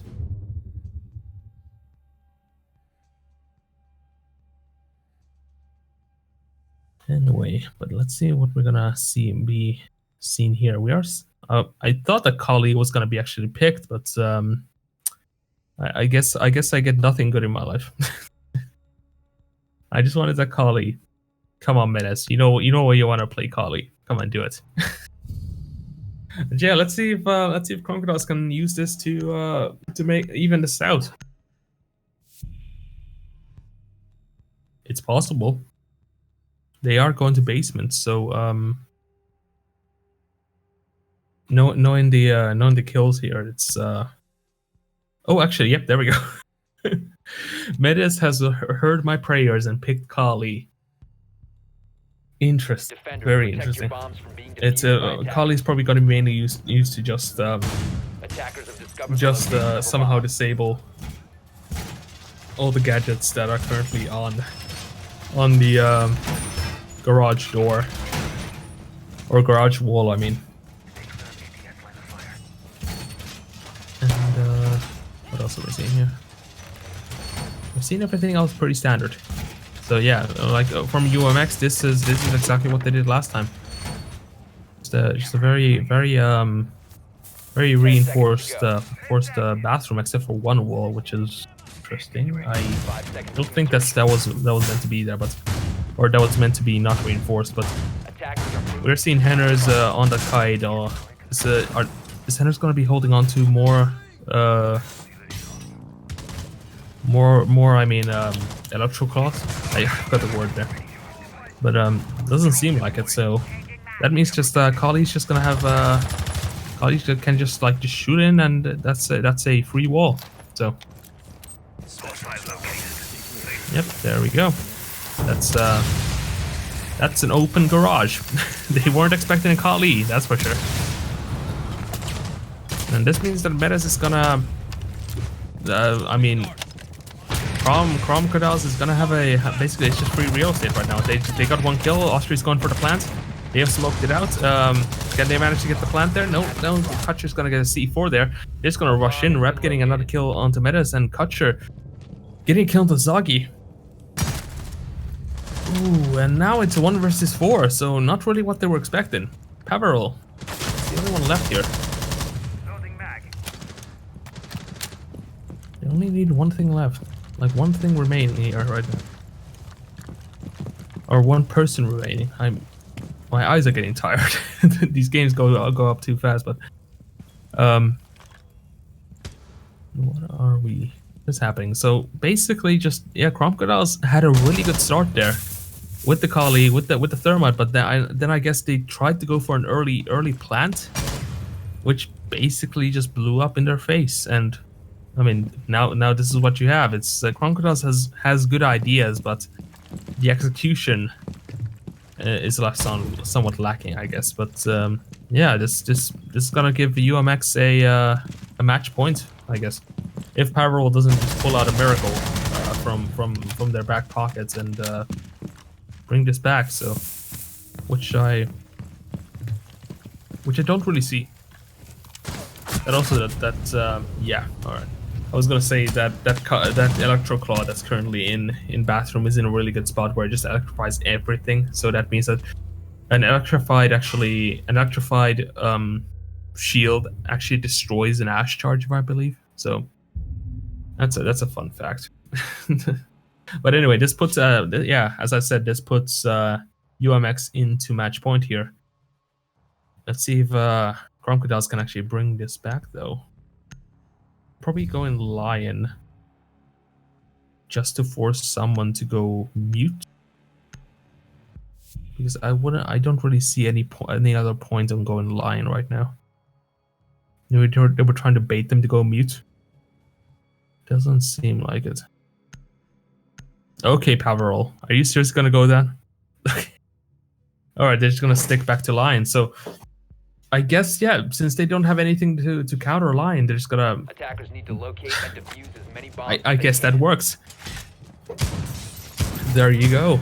You have a basically free real estate with Lion. It's this is like what I really like about Siege, like where it's just like you have these mind games sometimes when it comes to like these picks, and then if someone doesn't fall for it, you're just like, okay, I'm just gonna take it. Like obviously they can't see if someone 6 picks. Like that's the whole point. Like the 6 pick is a secret. But it's always interesting to see those kind of like baits, and then like just like seeing something unravel before you even like seeing like the potential of something unraveling before they even has happened is just very amusing. But anyway, Cromcodals, they need to play 2 rounds perfectly here to bring this to an overtime. UMX just needs to chill and let the timer run out. But knowing crocodiles, they're not gonna have any chance to do that. There's surely shots going through everywhere. Astroverse is taking a bit of damage there. They're just gonna rush into admin. There is currently, I believe there is no one in admin. Yep, that is correct. Nobody is in admin, so Attackers have located a Zhagi is bomb. just gonna use that chance to just rush in and see if they can get any early picks here. Yeah, since they don't have a mute, they can't really stop drones from just going everywhere. So I guess that's good enough. But yeah, actually looking at the kills here, Rep actually having 15 kills while Suspended having 10. So UMX has two individuals are looking very good right now. One Goyo shield has been destroyed. Here comes the first Lion scan, stopping everybody in their tracks. Flashes are going through. That's gonna flash, and actually that flashed, and then the Zofia concussion did not like stop the flash and did the other effect instead. So that's a bit interesting, but yeah, Rep has a very interesting hold here from the deployable shield. I really thought about this hold like this. The more you know. But yeah, that's very passive indeed from both teams here. Just trying to get that early pick here. Anything to start the round off, and right now nothing is really happening. Though there goes my big mouth. Farrell gets the first kill on the Rep, but Suspended is gonna get a refrag onto ours. Butcher's gonna get a kill to Austri, and Meta's gonna get suspended, and Henners is going to C4. Who was it again? Austri there. So it's a 2 versus. Oh, actually, Meta's actually getting a kill on Kutcher, and it's 2 versus 2. So this is already looking way better for Crocodiles right now. They did fall for the thing again where they just rush in, and then that just happens. But ooh, Meta's getting the kill on Astroverse there, and well, it's all up to Henners here to finish this off. And ooh, oh, Meta's looking away at the wrong time, and that's actually gonna give Henners enough time to clutch this round with a very beautiful 1 versus 2. What a game. What a game. That ending at a 7-4. This is gonna basically mean that whoever, yeah, so this is gonna put us to map 3, which is going to be on Oregon. And knowing that the, map 3 isn't either team's choice, we're gonna be seeing maybe a lot more even matches here. But looking at the kills here, yeah, we got Metis with 12 and Rep with 15. So both teams kill MVPs there, doing a lot of work. And yeah, so yeah, before we go to map number 3, we are going to take a 5-minute break here, and when we come back, we'll conclude this match number 1. Stay tuned for that.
And welcome back, ladies and gentlemen, to ESA Siege EU Summer Contender Series here on Twitch.tv.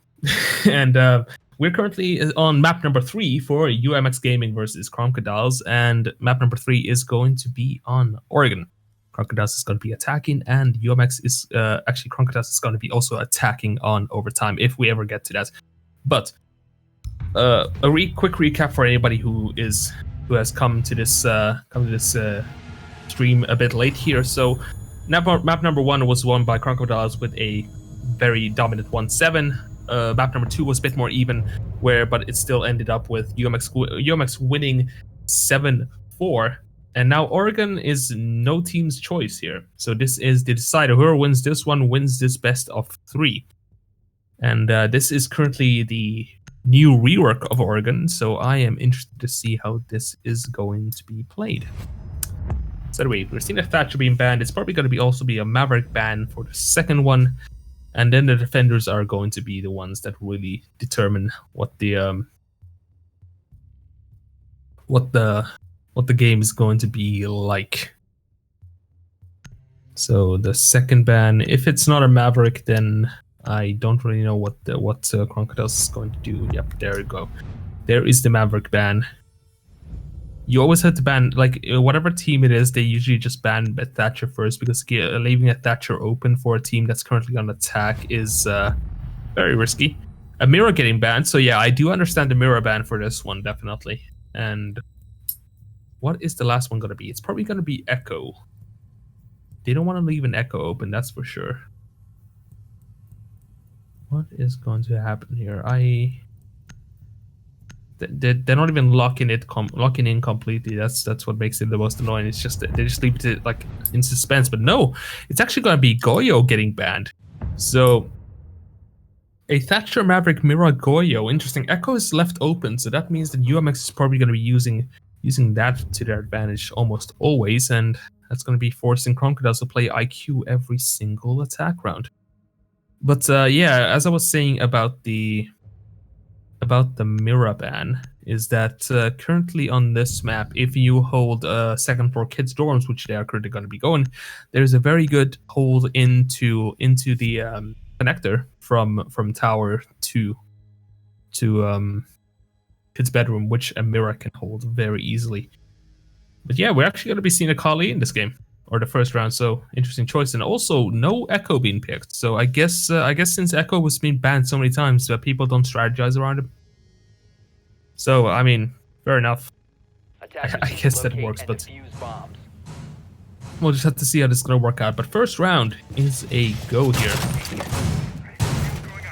So I don't really know about Oregon strategies, because I think this is my second time actually casting Oregon. So I do apologize if I don't remember why like certain strategies are happening, but what I do know is that usually there is like 2 ways of holding the current spot where Astroverse is, which is a connector, and one of them is using a deployable shield which faces straight into where tower is, and the other one is using the walls there. So if we quickly go on Astroverse here, I think it's gonna probably be doing it here. I don't really know what. Oh, Astroverse is looking currently at cams. Never mind. So that's actually an interesting way of using kite charges. But yeah, Astroverse is so there's the deployable shield onto the connector, and that's basically what's gonna be. That's the only line of defense that's gonna be holding the connector here. But they do have a kites, and also Medes is playing Kali, so. Very interested to see how this is gonna work out for Crocodiles.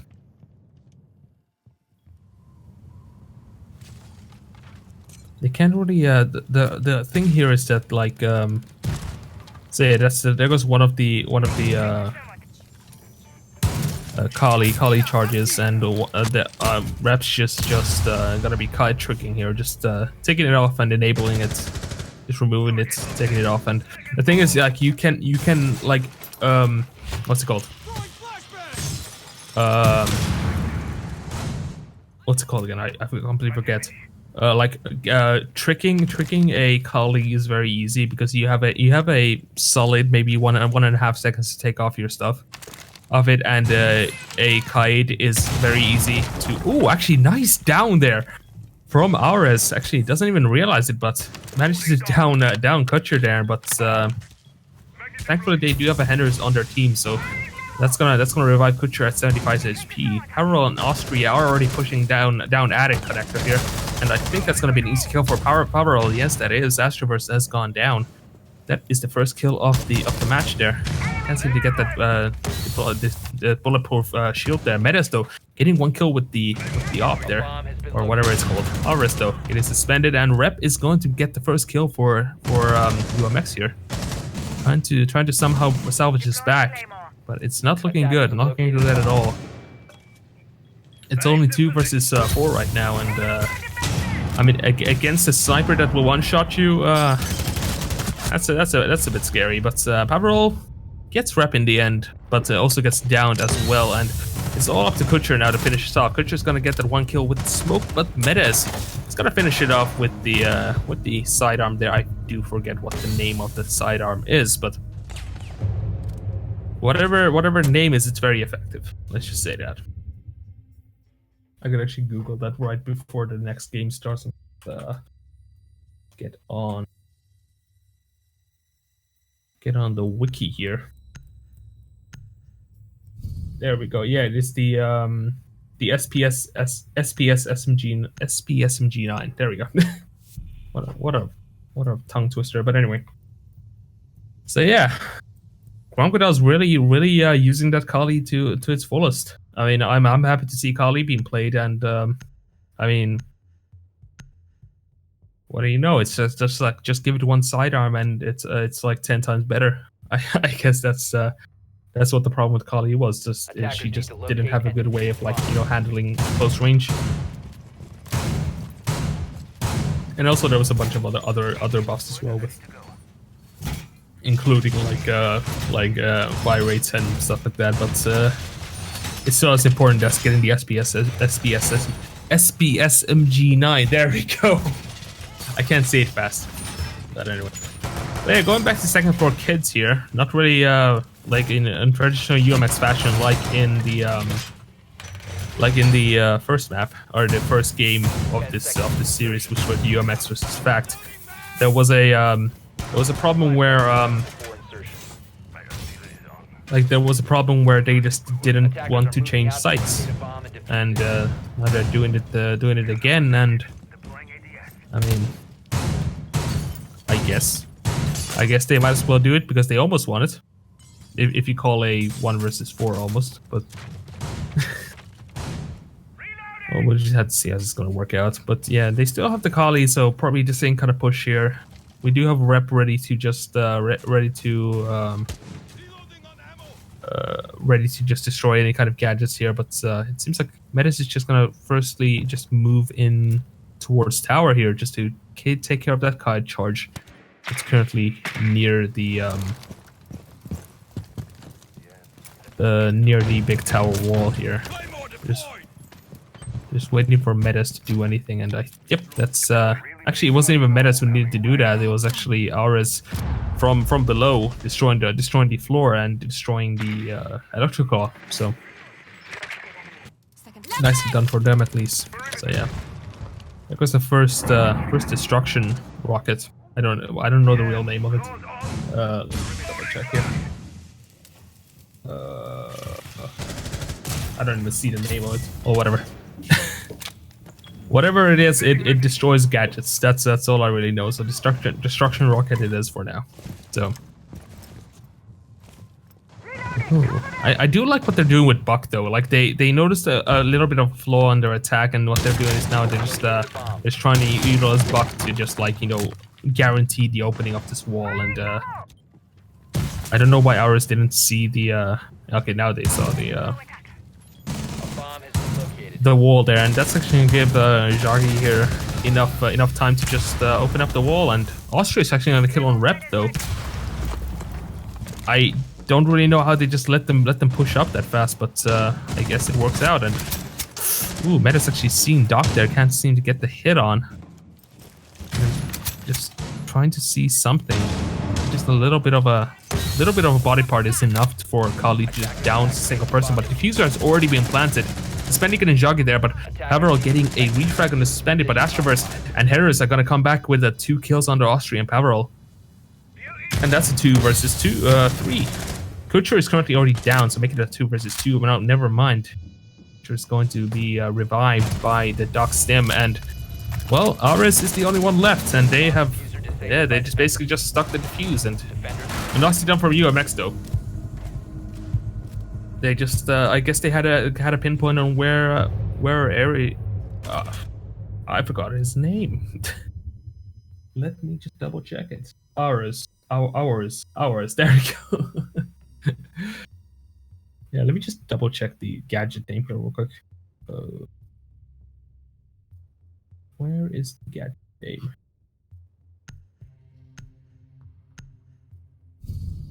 It is called Explosive Lance. Okay, so I guess I was somewhat correct because I did say Explosive Rocket, but I guess it's Explosive Lance.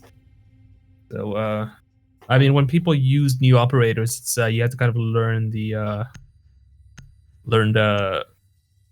choices. But hey, Astrover is going Clash. Interesting choice.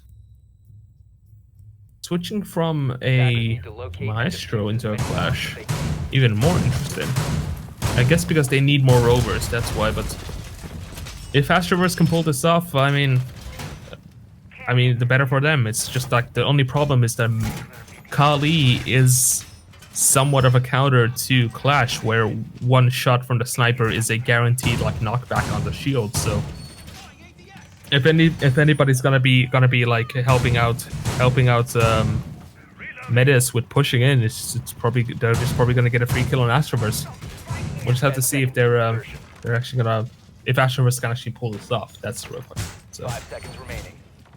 Because even if the shield does get knocked back as Clash, you can still move to the side and be relatively safe, where like only maybe maybe 5% of your body is exposed. But with people knowledgeable enough with how Clash works, I think they're just gonna easily kill her. But we'll have to see how this is gonna work out.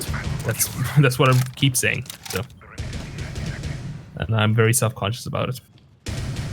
Anyway, so the outside wall was open, but they just decided to just not even go there, which I mean, it's pretty smart from Crocodiles here. They're just gonna use this to push up. Yeah, I do see Henrich just holding the bottom of the barricade here, seeing if any unfortunate soul is actually gonna end up within her sight. It doesn't seem like that's gonna be the case. Auris though getting the first kill, the opening kill onto Rep. And down goes Wamai. So that's that AUG is basically out of the game. They still have to worry about a Clash though. Clash can basically be the equivalent of 2 people at once, since it's extremely hard to kill them. But yeah, as you can see, Medes and who is it again? Austri are just currently going for the double doors downstairs, and if UMX isn't ready for this, it's basically just a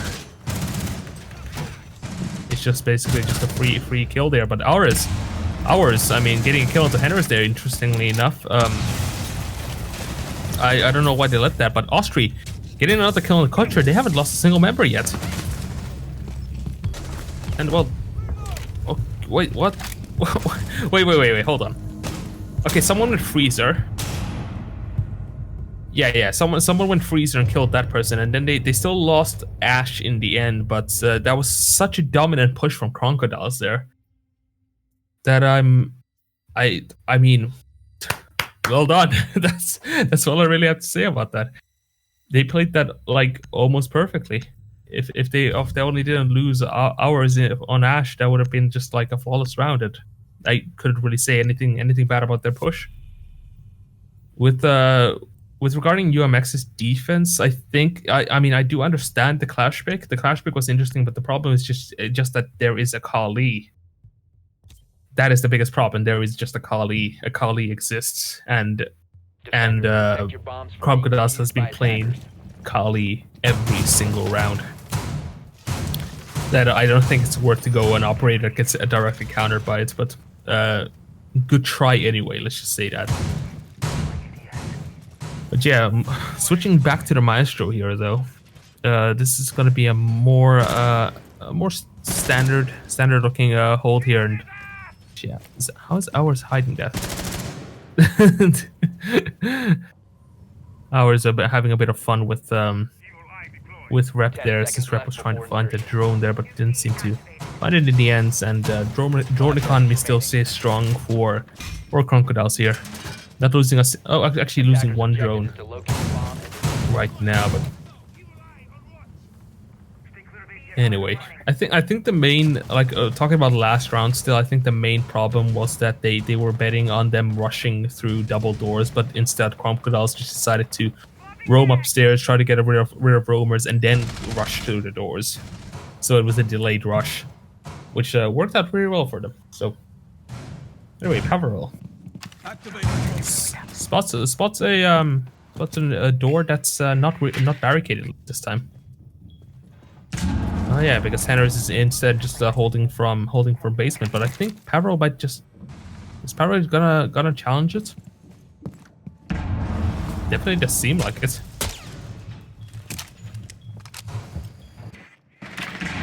They did drone Henris out again, and the hatch is being opened. So, and this is actually gonna make Pavro just rush in.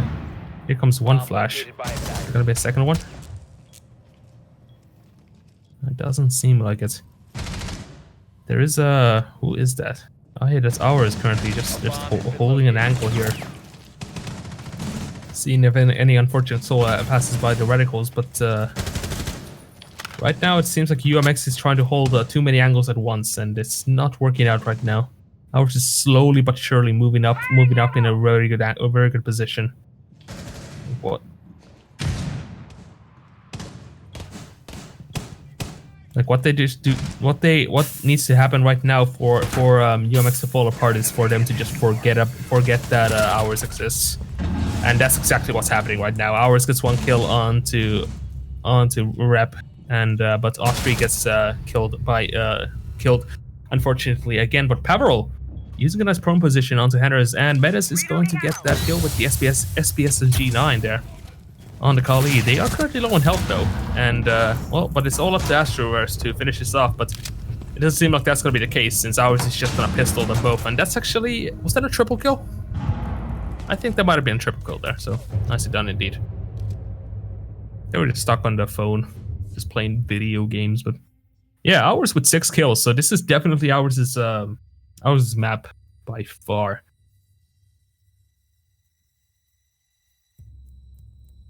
Yeah, so now they're going back to the second floor kids. No changes from Crocodiles' side. But I think I'm getting the feeling that UMX might throw a wrench here. Maybe throw in something interesting. I'm not sure. They're thinking about it. No, they're not. They're just gonna stick with that. And hope for the best. It's probably gonna be Doc holding Attic this time. But you can never be sure. Need to locate and defuse bombs. Oh wait, Astroverse is still on 1MI, so I think 1MI is still gonna be holding the what's it called? Attic. There you go. So anyway, I think the biggest change from this is probably just the Kaid being picked instead of... Oh no, Kaid got picked last time. Wait, is there any changes? No, actually no, there isn't any changes. It was like this before. I just have a very short-term memory. But anyway, yeah, seems like the same kind of hold that they did before. Alright, is it gonna fall? It's gonna fall off like this, like the way the other one did as well. We'll just have to see. They still do have, so both teams haven't changed anything. So that basically just means if Kali can get that wall open where what Rep is holding currently, then I would say that UMX might fall apart. But right now, if they can just make everyone funnel in through Attic, I think that might be the best option. And that's probably never gonna happen.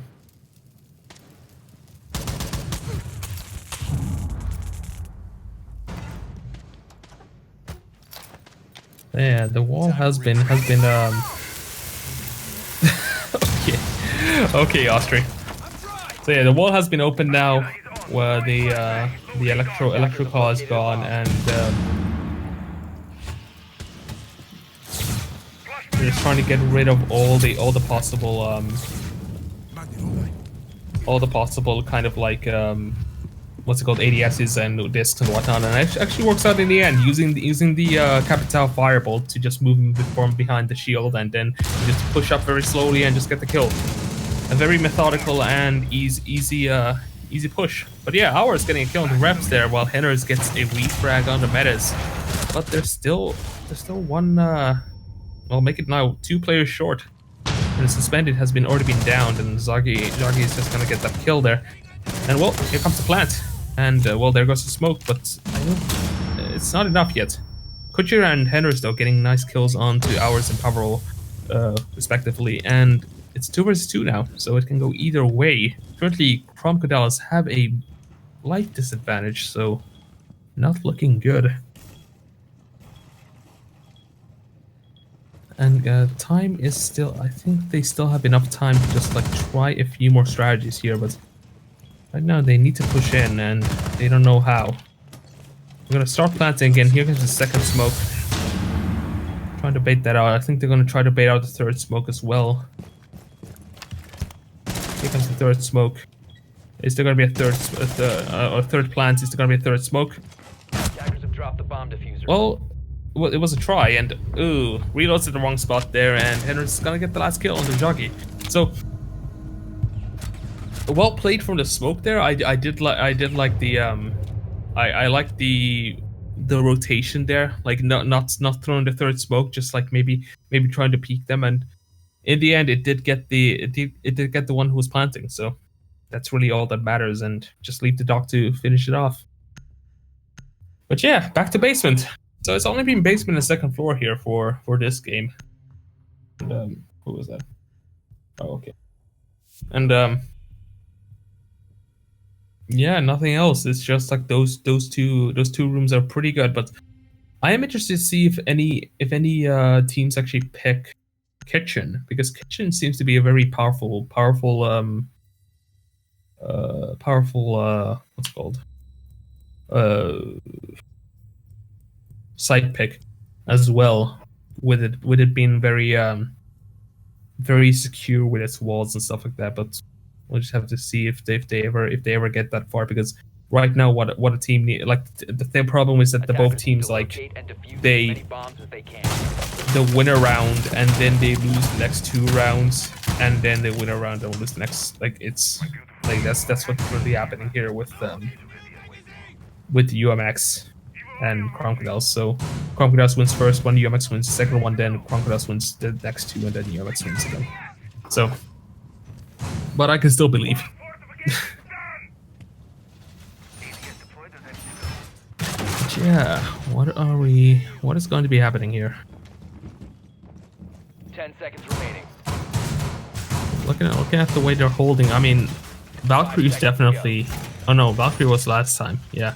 So they like to use Valkyrie on basement mainly because of all the angles in like freezer and double doors and stuff like that. So very understandable. The only change I think is the kite, because it got 6 picked from Wamai. So I'm interested to see how that's gonna work out for them.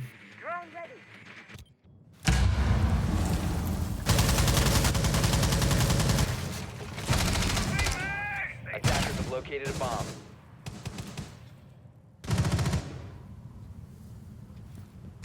Yeah, just throwing some drones in there. Trying to. Ours is currently just on in the tower.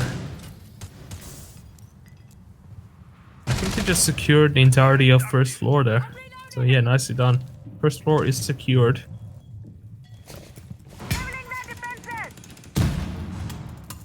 And I think that's the freezer hatch also open. So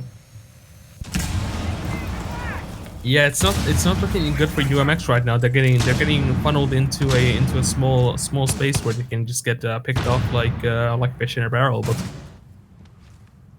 right now, what they just need is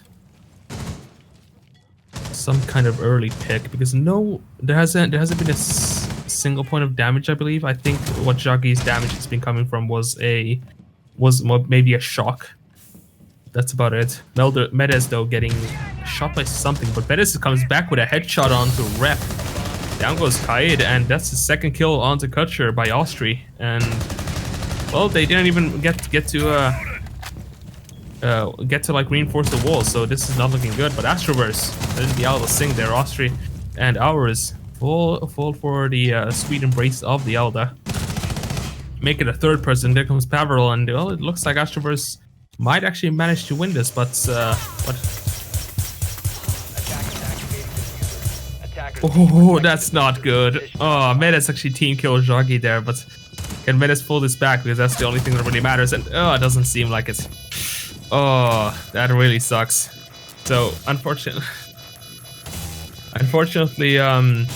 Medes was trying to shoot the Evil Eye, and instead shot Joggy in the back, and like killed the Hibana in the end. So very unfortunate indeed. I think it would have been from Copper 1 to champ.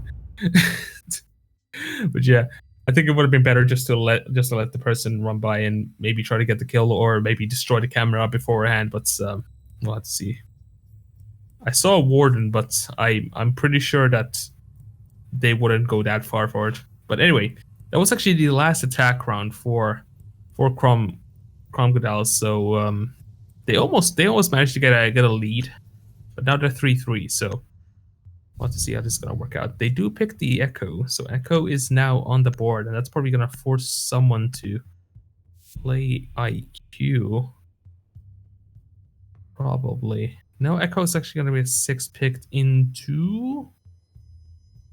Who are you getting 6 pick into? Mute. Okay. That's fair enough. So yeah, we're seeing a lot of Kali on this, probably because of the map. Or like the map, the way the map works. I think you need something to disable any kind of like shocks and stuff like that. So having a Kali is basically a must-have at this point, and that's what I've heard from a lot of people is that they like in like what's it called? In preparation for this season specifically, they trained a lot of people that are like designated like Kali mains. So I guess you've got Kutcher, and then on the other end you've got Medes. So, but yeah, I'm not really complaining. Kali is an interesting operator.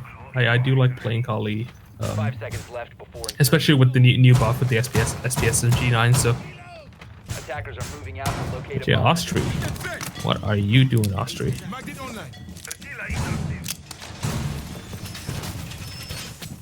Yeah, okay, so so the reason why they're prepping that is usually because if they see things getting hairy, they're just gonna immediately back off and reinforce, which is you wouldn't see that in like previous seasons. Not that many teams do that, but oh, actually Austria's just gonna block himself off, just gonna take one for the team. No, never mind, just I guess they're teasing us. I don't know. Something's definitely going on, but is Suspended gonna try to just like battle this? Just go for it. Ooh, almost gets the head there. Suspended almost killing Austri, but doesn't seem like that's gonna be working out. That's 1 disc, 2 disc, 1 ADS. There's still 1 more ADS left. There we go, that's the ADS gone. And now they can just destroy the deployable shield, and now there we go. Austria's just gonna back off, reinforce the wall, and that's basically Austria out without any lost health. So nicely done. But this does give UMX the free reign to just like open up all the walls. So that's the only problem about this. But other than that, I'd say it was nice to pay for what like Austria would have had to do in that situation. So But meanwhile, on upstairs, we got actually Jagi closing in on Henners. Averil has actually been down, probably by Kutcher. And, ooh. Oh, sees the head just a bit too late there. Jagi doesn't get the headshot. And meanwhile, Averil is still downed. Astroverse. Is Astroverse playing with Averil right now? No, never mind. It's on the other side of the wall there. So, yeah, they can't really do anything like that about that. Suspended already rushes in. Gets the final kill on there. Repto getting Aris. And Austria's just trying to do something here. Can't seem to find any heads, and the Suspended's gonna get the kill. Plant is already down there. Nice, very, very cozy spot next to the door there. And Jacques is gonna get 2 kills onto Rep and Kutcher, and then gets killed off by Suspended there in the end. So it's up to Metis now to finish this off, but that is a Maestro, so it's possible, but not this time, unfortunately. Astroverse is going to get that last kill. Yeah, looking the wrong way there, buddy.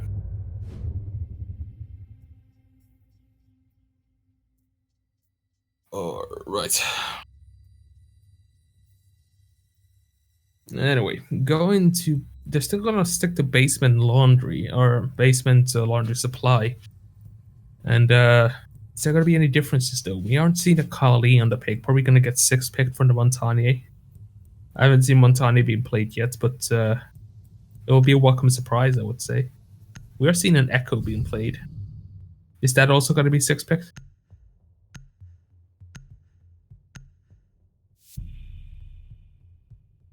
I don't know. Yeah, there we go. As I predicted, so the Montani gets 6 picked into a Kali, and that's actually gonna force Echo to stick to Echo because they're thinking there's a Montani in the game. But I think it doesn't really matter since they're not playing IQ. That's the main point here. So with Echo, attackers need to locate and defuse as many bombs as they can. Vice got banned again. Well, I didn't get that. But yeah, yeah, so the only problem with like the only problem that Echo needs to face is usually IQs, but now that IQ is actually not being played at all, I double check now that I don't mistake it because sometimes I do. That means that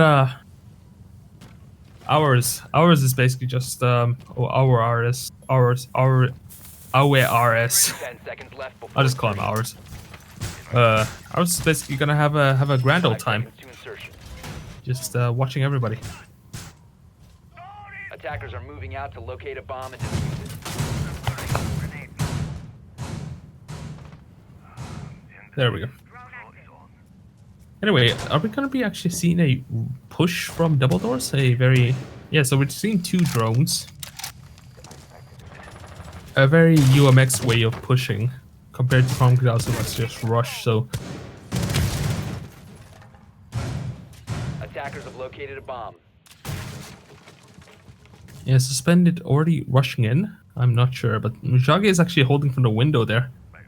If Jagi just shot like quickly towards the other windows, I think he might get an easy kill onto Henners, but that doesn't seem to be the case. Yeah, Suspended has already pushed into barrels. And or blue bunker or whatever it's called. And they're just holding stairs here. Nothing's really happening just yet. Just waiting for that rocket javelin to do its work, and yeah, it doesn't seem like that's going to be working out. So that's 1 exothermic now. That's 1 exothermic tricked, but Rep gets a kill on the power roll. So I mean, an exothermic for a kill, I guess that's worth it. But yeah, and it gets flame darted a bit too late there. So that's very, very unfortunate. Or I mean, actually, no, wrong side. Never mind. I'm thinking too much right now. But yeah, here comes the Secco exothermic's not gonna get tricked this time. So, but actually, are we actually gonna see Aris holding something? Ooh, nice headshot from Aris, getting Rep very nicely, getting a nice shot from Rep there. It's still gonna be a second one here. Ooh, almost getting the head there. Astroverse though, actually saving up the exothermic and now putting it to the the wall there and actually forcing Jockey to move out a bit, exposing themselves to a bit too much danger there. And well, it's looking like UMX is having a grand old time, but Medes and Austri back to differ. Medes getting a double kill there on the headers, and oh, that almost looks so good. Suspended actually walks by Austri, but there's then in the end actually gets both kills there. So nicely done for Suspended. Moving back to the R4C here. We saw Suspended actually using the other gun on the last time because I think they felt that their aim was a bit off or something like that. But now they're back on the R4C and just dominating. But yeah, it's a 5-3. So this is a direct recreation of the last game. Right now, if we see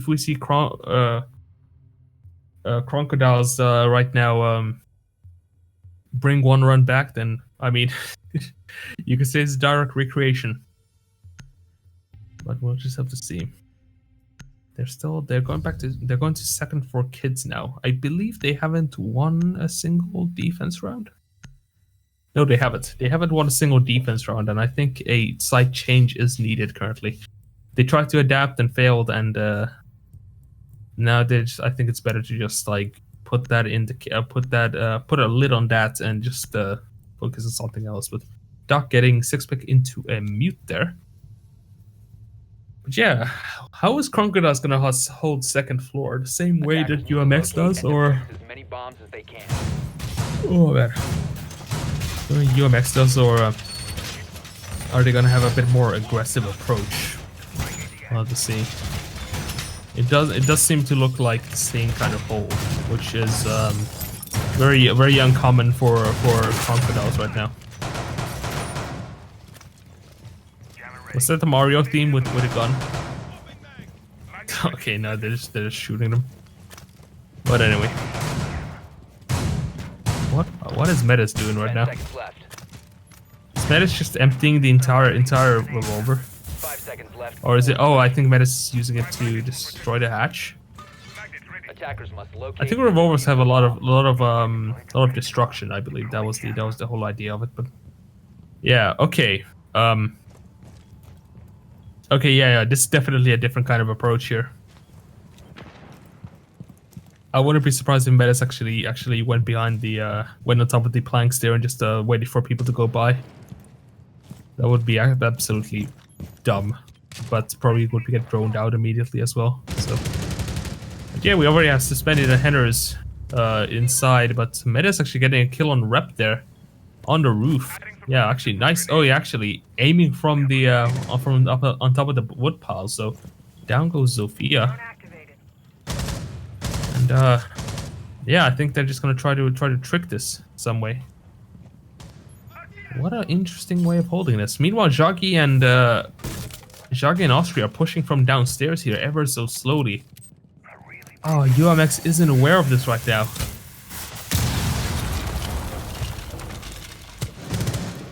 Oh, they might just fall for this right now. I think Austria is holding here while Jaggi's trying to go from behind. Never mind, they're both just holding right now.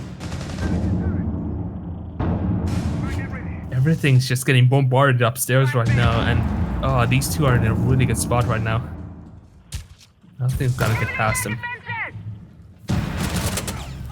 There goes one kill to Jaggi onto Suspended, and now they know that someone's downstairs. They're gonna be focusing their attention on something else now. Yeah, definitely. They're not gonna push that if they don't feel safe enough. And Austria is in a man, they're avoiding that hatch like it's a plague right now. And actually, Astroverse using the window as well there to just move around. But ooh, Austria trying to get the kill there on Astroverse doesn't seem to get only one bullet away actually from it down. So I would say a nice try on that. Meanwhile, you're seeing first smoke getting used.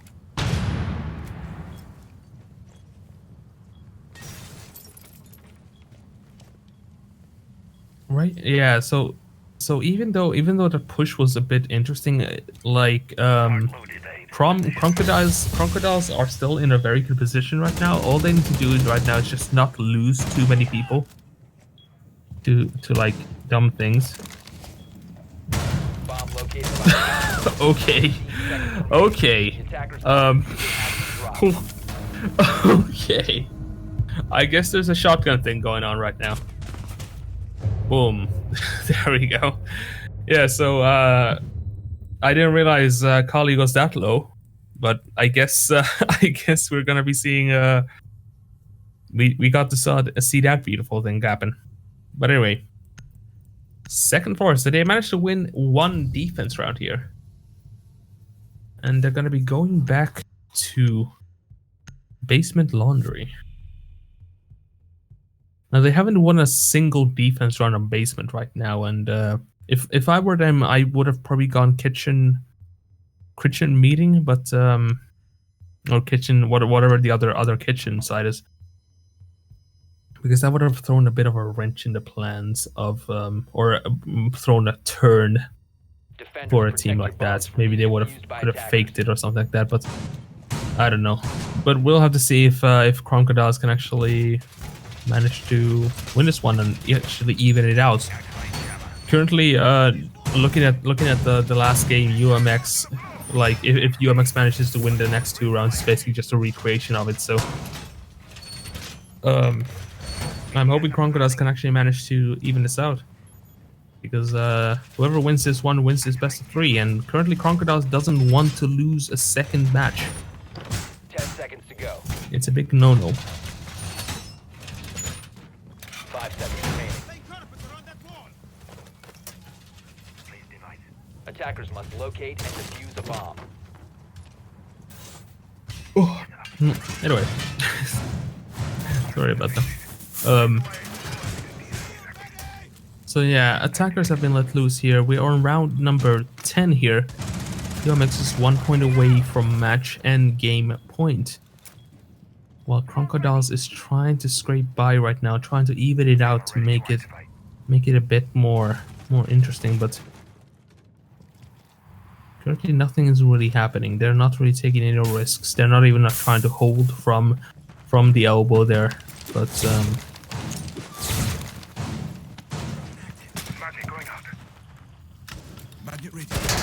oof.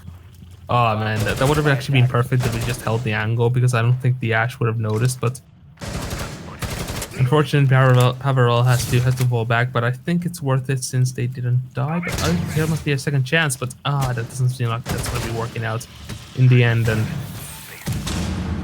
they got rid of all the ADSs, and now it's the disc's turn. So I'm gonna try to push up and try to destroy the wall that's currently Joggy is currently holding on to. Like, that's the main idea here. So afterwards, getting the blue bunker wall open here, just to open up any sights in any sight lines in sight for a Kali to just rain down hellfire. Spendy just seeing if they can push in, but I like what Crocodiles did here, where they put a shield there, because that's really gonna screw with them. And meanwhile, Austri is in the middle of just tricking a thermite. It doesn't seem like that's gonna stop Suspended, since they did get rid of the deployable shield with a Kali rocket javelin. So interesting indeed. Yeah, Crocodile's not looking very good, but Meta's actually getting a kill for Suspended, but that doesn't seem like it's gonna be enough, since Rep is just gonna kill them both. And well, it's all up to Joggy now getting a double kill with that shotgun. But you can't really beat a sniper rifle straight into the body when you're the last one remaining. So nicely done from Kutcher there, bringing their team into match and game point here. Crocodiles needs to win the next 2 rounds to make it into overtime, but I don't think UMX wants to give them a chance. They're probably going to try to play this as perfectly as possible.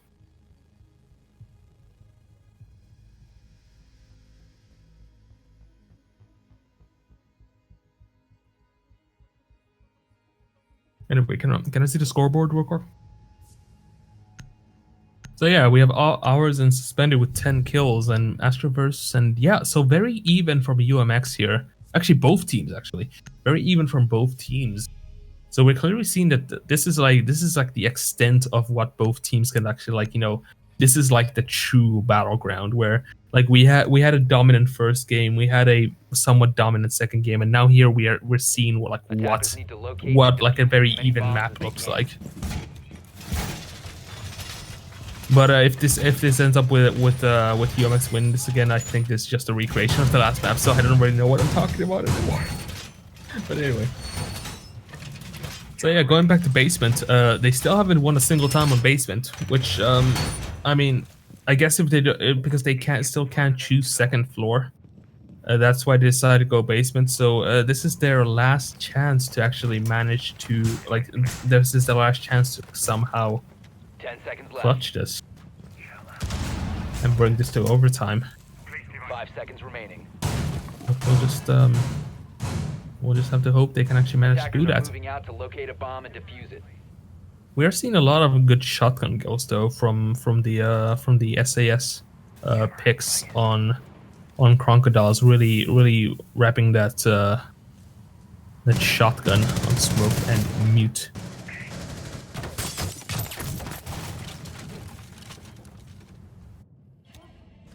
We're actually So I was gonna talk about the vigil here. So this is the niche pick here, or the surprise pick, where you have the vigil just roaming around, just having a grand old time, and that's the main idea is just to get some kind of picks here. But I think they know about the vigil now. They saw the radius and they're trying to find the vigil somehow. But if vigil can stay hidden in that cloaking device right now for the rest of the droning, it's gonna work out for Pavarol in the end.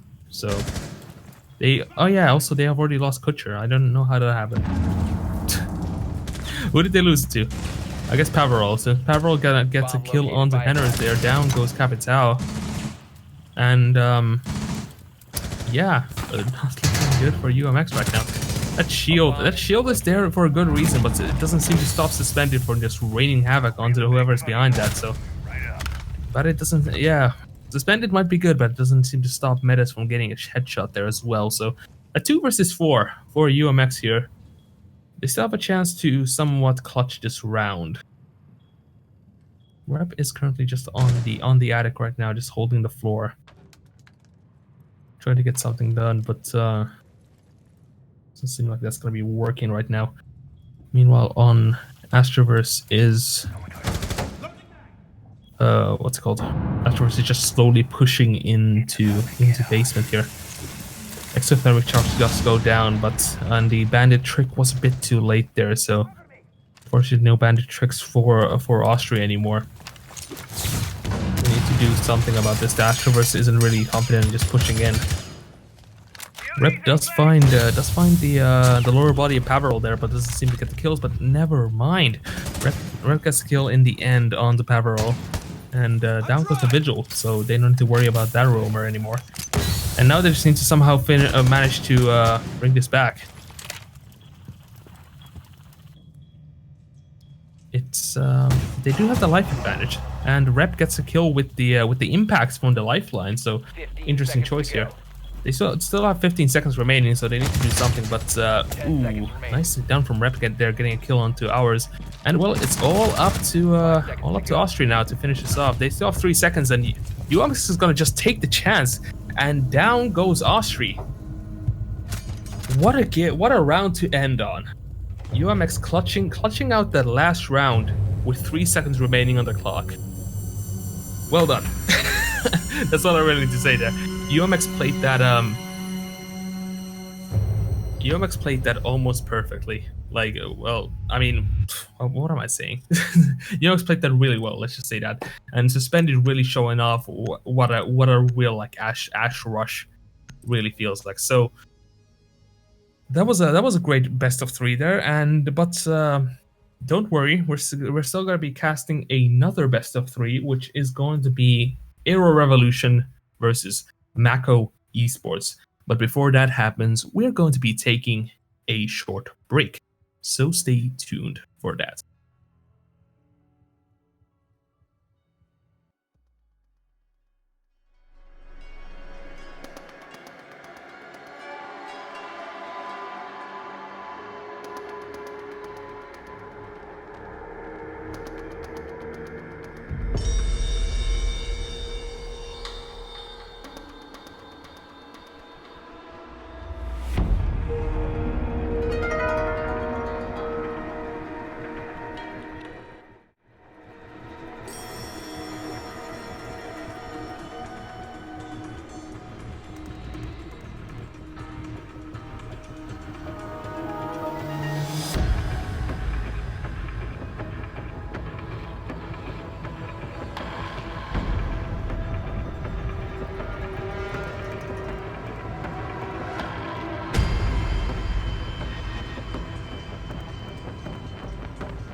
Welcome back, ladies and gentlemen, to game number 2 of ESA Siege EU Summer Contender Series. We are currently on the second game, as I said, of today, and it is going to be Aero Revolution versus Mako Esports. And this is a best of 3, and we have already done the map bans. So let us get into the map bans. If they're already done, I'll just say them right now here. Oh yeah, here we go. So we got the map bans here already starting. So first ban is going to be Consulate from Aero Revolution's side, and Clubhouse is going to be on Mako's. And the first pick is going to be Oregon. So we're going back to Oregon after already an Oregon map. Second pick is going to be Cafe, and then we're just going to get the last 2 bans, which is going to be Coastline and then Villa. So that leaves up Theme Park as the unfortunate decider of this best of 3. So that's going to be a bit interesting to see if they actually manage to get to a best of 3. So be ready for that. So keep rooting for your team in chat, everybody. Have fun. Anyway, my name is for any people who are like joining in. My name is Taffer, and I am the only caster in here. For these two, both of these best of 3. So if I do fumble around a bit, it's because I've been doing this for the past 3 hours now. So it's a bit fun. But anyway, we're gonna go up into map number 1 here, which is going to be on Oregon, and the bans are going to be coming through. So I don't know anything about either team here. All I know is that Aero won their previous game on week 1. While let me just get the things here. So yeah, Aero Revolution won the game while Mako actually won their game as well against Crocodiles, which was playing last time. So a team that can win against Crocodiles, like that is super aggressive and made in 0-2. That's interesting to see. But yeah, so we're seeing Thatcher and Maverick. We saw that last best of 3 as well. Kite getting banned, and last one. What's the last one going to be? It's going to be Echo? Well, we'll have to see. It does seem like Echo doesn't have that...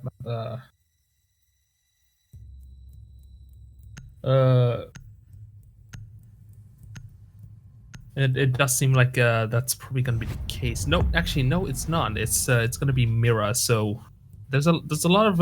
when it comes to attackers, usually You've got the solid bans, you know, the Thatcher, get rid of the person who can destroy your gadgets, and you've got the Maverick, you know, a person who can destroy the walls even though there are gadgets. And but then when it comes to defenders, it's always a bit different. But the reason why Kite gets banned is mainly because of the range of the Electro Claw that can be done. So anyway, let's see here. So looking at the teams here. Aero using a Legion already, so compared to last game, we are seeing a lot more operators here. We're seeing a Jackal getting 6 pick into a Zofia, so it doesn't seem like the attackers are that different. And Wamai getting 6 pick into a Bandit. So already looking more closer to what we saw last game. So I take back my words there. So.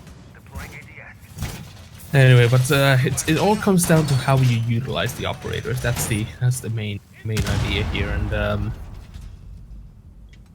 if these teams do something different and throw me off guard, I mean, hats off to them.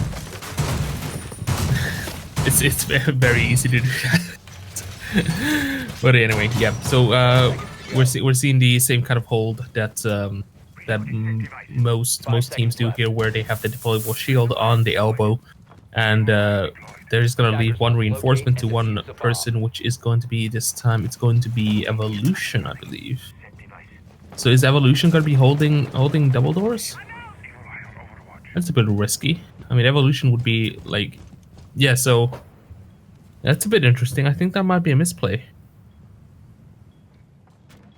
Or Evolution is just gonna be like a reinforcement when the time comes. But yeah, I also forgot to just introduce the teams. Well, whatever. You'll get to know them while I say their names. But we got man, look at all these names. K5Z Heavy, Monster, Big Plebber, Evolution, and they've got JJF5, Bomber, Taku, Sushi, and Strupu. But anyway, we're seeing JJF5 currently just trying to get some headshots here while pushing down the main stairs, and K5Z is I just call him K5 not from now on because it's easier. K5 got a few shots here and there, so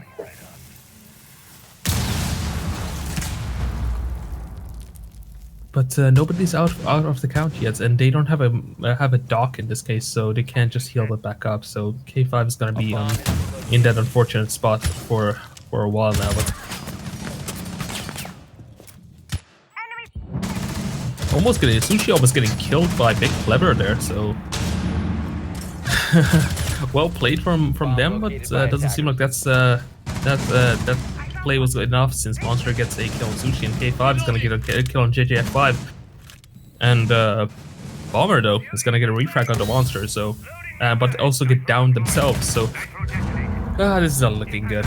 K5 is gonna get that C4 kill on the Bomber, and Strupu though getting a nice double kill on the Big Plebber and Evolution, and that makes it a 2 versus 2. But we have to remember that K5 is currently just one shot away from certain death, while Heavy is closer to half HP.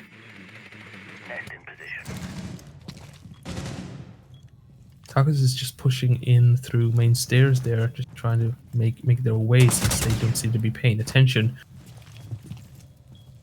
Drupu though, seeing if they can just get a bit of a shot onto K5 right now. That doesn't seem like that's gonna be working out. Taku's though getting a kill on K5 there, and it's all up to Heavy now to finish this off. And if it's a smoke that needs to do the work, I think it can be done. But I think Strupu does know where they are, and well, that doesn't really matter, since Taku's is just gonna get the or Taku's. How do you say that? Taku's? I don't really know, but anyway, Takus will get the last shot onto the smoke there, so that person is out for count here. So nice first round there from both teams. Very energetic, with a lot of kills here and there, and yeah, I me likey. Say that. But yeah, going back to basement here. Any changes? Not really. Yeah, it doesn't seem to be. Yeah, I've seen everybody on the same operators, and but are we going to be seeing the round the same way? I highly doubt that, since what Macro needs to do right now is slightly adjust their strategy to maybe counter the way Arrow. Wait, no, Mako won that. Never mind. Arrow needs to counter, like do micro adjustments to counter how Mako attacks. Because currently that was an interesting push, to say the least.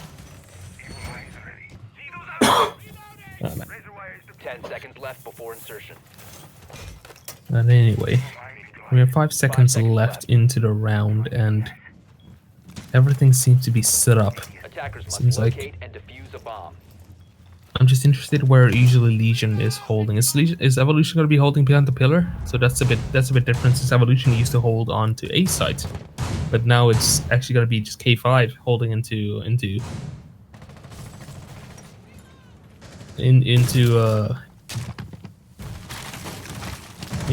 jeez, I can't think. My mind went blank right there. But so yeah, Strup actually just rushing in just normally, and two air jabs just placed almost near each other, just to stop any kind of roaming possible. Goo Mine goes off, and Evolution is notified that there is a potential prey currently on tower stairs. But will Evolution use this to their advantage? I do not know. Monster is currently the only thing holding from elbow, and sees the hand of Bomber there. Doesn't decide to shoot it to not scare Bomber away. Just waiting for any kind of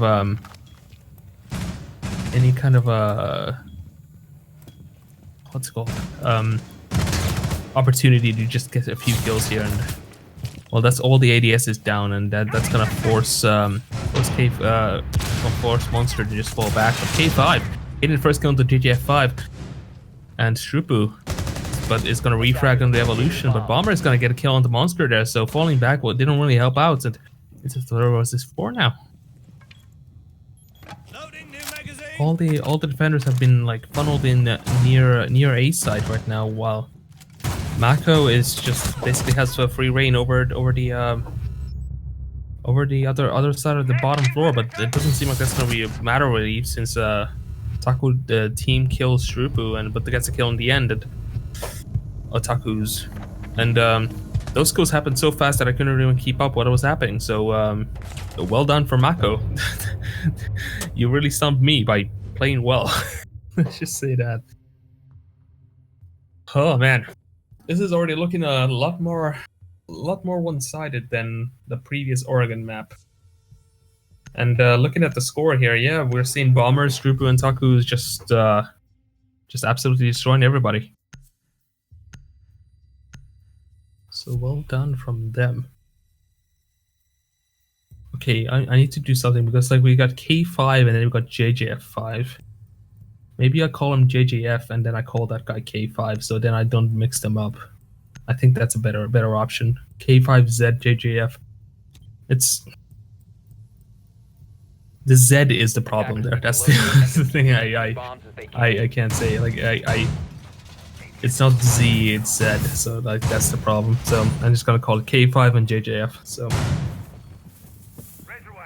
that's how it's gonna work out. But I think their names might actually be here somewhere. No, it's okay. Yep. No, their full names aren't here. So like I thought they might be shortened versions of their names, but they're just JJF5. So yeah. So yeah, going to second floor here. Arrow decides to change sides this time, and what is that window open? I think the window actually might be open there. That's interesting.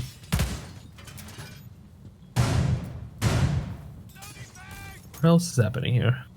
We're seeing an interesting, like, okay, so what I really like about second floor is that the way people hold attic is different from team to team, where like you have AMX holding it from a bit further away, but then you have Arrow where they put the shield up a bit closer to the hatch there.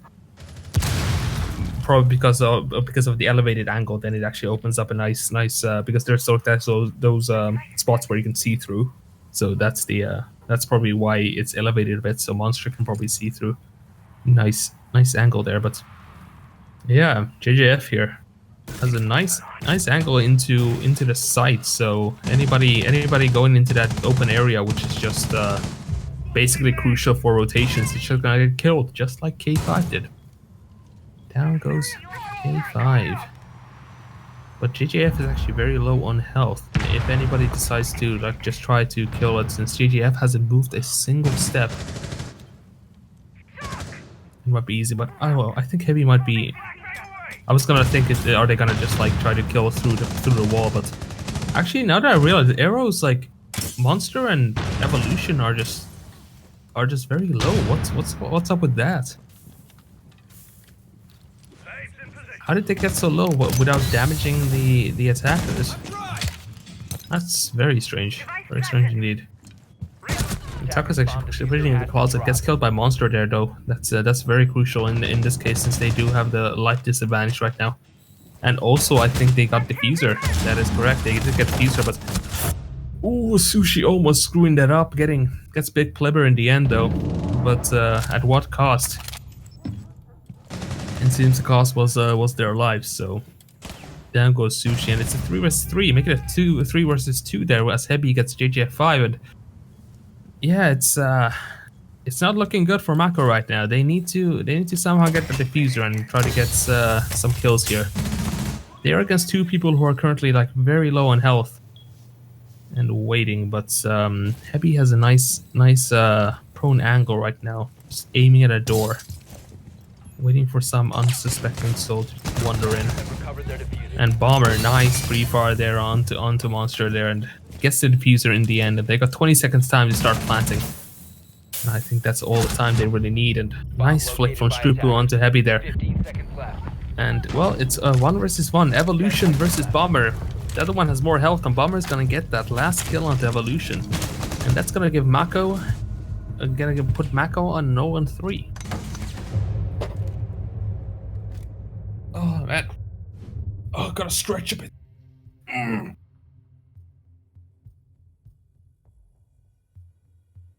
There we go. Who mentioned? Oh, I see. Anyway, so looking at that, they're still gonna be sticking to second floor kids here, even though they haven't won a single defense round. But I don't think Mako really minds that. Interesting to see is that they're not playing Kali, even though Kali would be really useful. But I think the reason why they aren't playing Kali is mainly because Kite is banned, and that's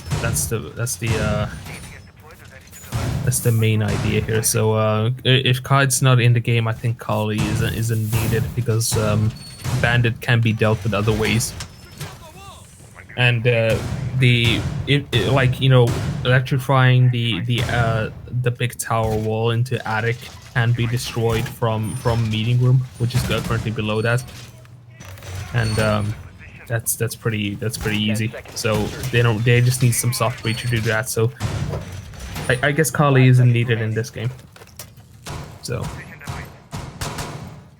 Attackers must locate and But anyway, so setups are done. All teams are ready, and attackers have been let loose. We're not seeing any real changes from either team here. So both teams are basically the same right now. We're seeing most of Mako right now just pushing into tower there to just start making like a pincer maneuver onto the entirety of Arrow right now. The only person really roaming right now is K5, but I think K5 can pretty easily just jump back into sight, just climb up the stairs, since there are no walls or stairs or whatever. But yeah, Monster actually with a nice headphones there. Here's the what's it called, bridging charges being placed there, and that's gonna basically open up that, like, stop them from just getting the push under that. But Taku's is gonna get the first count evolution, and JJF gonna get a nice count of Big Clever. So down goes a Legion and a Maestro. So not the best people you really wanna like, you know, lose this early on. Both have very good gadgets, which need basically them to operate. So, and by this point, I think Legion might have only gotten maybe 5 goo vines out, but that's about it. But yeah, Monster getting a nice kill on the Bomber there, trying to even it out. And I don't think they realized that Bomber actually pushed to the other side, but it doesn't seem to matter. Since Strupo only gets downed, Sushi getting the kill on the Monster, and Takus is gonna get a second kill onto Heavy. JJF though holding an angle into the game room there, but Takus doesn't seem to really care and gets a third kill onto the Bandit, which was K5. So anyway, nicely done from Mako there. That's a 4-0 right now for them. If they can make this a perfect round, then I mean, well played. I would say it's well played from Mako indeed. They still have the chance though, but they still need to play 2 more rounds perfectly and then 1 defense round perfectly to make this a flawless game. But chances of those are very limited.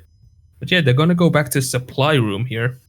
So after 2 rounds on second floor, they decide to go back to basement. And I think Mako knows this, since they were 2 rounds on basement, then they went 2 rounds on second floor, then back to basement. So Attackers need to locate and I don't know. defuse as many bombs as they can. It's a bit it's interesting to like, if I could hear the comms of why they chose like sites, I would understand it better. But right now, like I like, the only thing is that I'm really Attackers thinking have is like, discovered the location of a bomb. why not choose kitchen? Why not choose this and that? And stuff like that. It's maybe those sites have something that maybe these sites have something that those sites don't, and like I just don't think hard enough, and then Twitch chat is just gonna laugh at me like they always do. 10 seconds But to anyway. go. Yeah, Aero Revolution not looking good right now on their defense. They are playing on, is New Oregon defense sided? I believe it's slightly defense sided. So losing to an attack, currently on 0-4 to an attack is not a good sign. Not a good sign at all. Maybe, I mean, they have the Wamai and the Jaeger this time, and K5 is actually gonna get the starting kill on the Shripu. Down goes the Nomad, so it's already a big pick right now.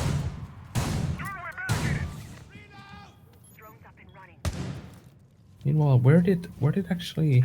Oh, was it in freezer?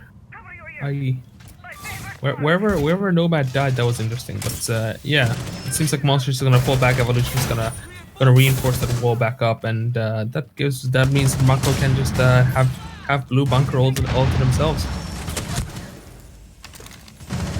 JJ just trying to see if they can get any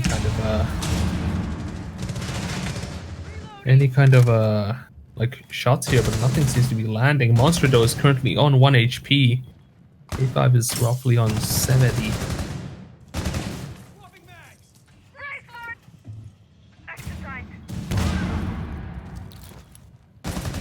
Nothing is really happening though right now. Like a smoke comes through, thrown into elbow, but that's just gonna force Bomber to go away for a few seconds. But actually no, that gave K5 enough time to just push up, but that doesn't seem to matter since Bomber gets a kill on the K5, JJF gets a kill onto Evolution, and they just pulled back the advantage. Bomber though getting a second kill on the Big Pleber, and Sushi getting a nice kill on the Monster. And well, it's all up to Heavy now to finish this off and try to clutch this, and that doesn't seem to be the case, since JJF5 is just gonna casually stroll in and shoot them in, or fill them up with lead. So there they go.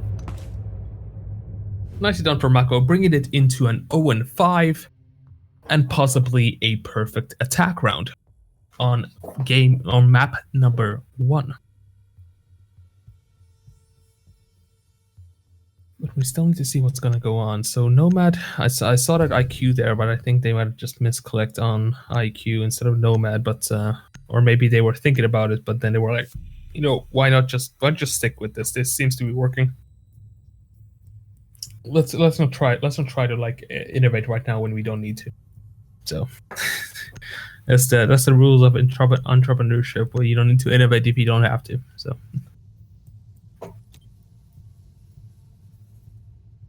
Defenders protect your bombs from being anyway, defused by so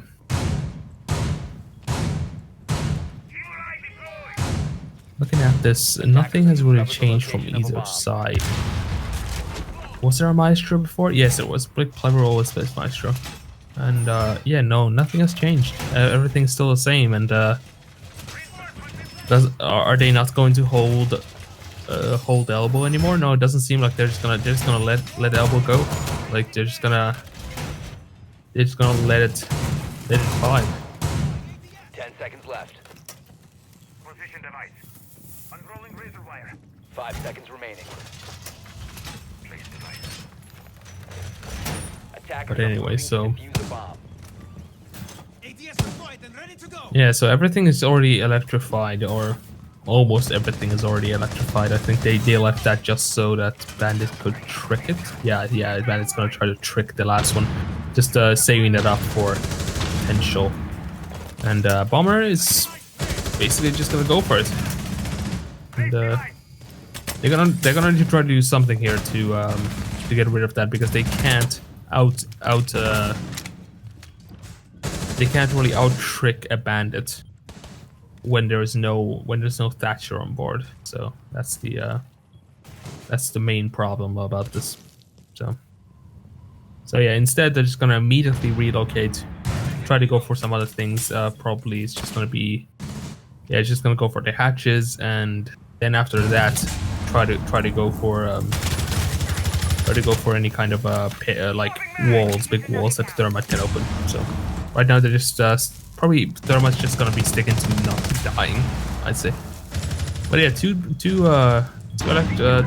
batteries have already been dealt with, and Stripper's just gonna run in. That's one kill. Will there be a second one? Almost. Doesn't seem like that's gonna be landing though. Big Plebber's gonna get a kill on the Stripper, but Stripper did kill the Legion. K5 though, getting a kill onto Sushi there. Very easily done, but we have seen Mako bring this back from before, so yeah, happy though, getting a kill onto JJF. So it's 2 versus 4 now. The only problem is Arrow has a few members that are low in health, so even one shot is enough to deal with that, but the real question is, can they do it? Yeah, walls have been now opened, one at least near the double doors. Big Plebber gets killed by Bomber there. And everybody else is just waiting silently for someone to push right now. Bomber needs to do something. Taku's also needs to do something. They're just joining out, trying to see if they can pick up anything. Here comes the second exothermic charge, opening up the wall from Boiler Room. That's going to open up a nice angle for Taku's, and is Bomber just going to rush in? I think Bomber just might rush in. Or Taku's might just rush in. No, that doesn't seem like that's going to be the case. K5 is going to get the kill onto Taku's there. And well, it's up to Bomber now to finish this off. 25 seconds. Can they do it?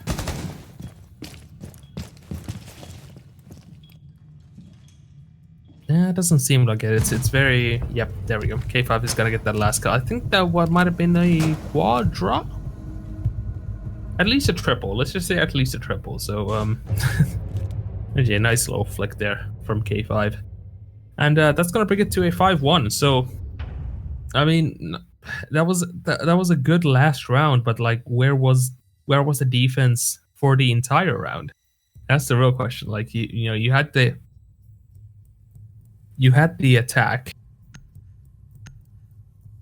like you had the defense, but then you didn't, like, you know, you didn't use, you only used it like effectively on the last round, and you let the other team have a 4-point lead. So that's not really worth it. But we'll have to see if Arrow can bring this back, and is this gonna be an even game? Who knows? But looking at the score right now, it doesn't seem like it. Defenders, protect your bombs from being defused by attack.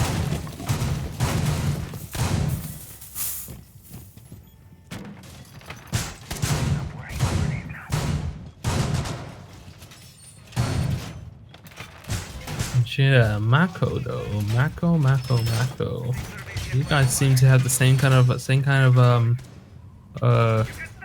roster as Arrow had last time, so it seems like this is the industry standard when it comes to holding this side. You go these operators and do it this way.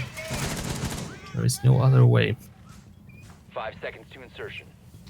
Meanwhile, on the other side, we are seeing Big Plebber on the Kali, so interested to see how that's gonna work out.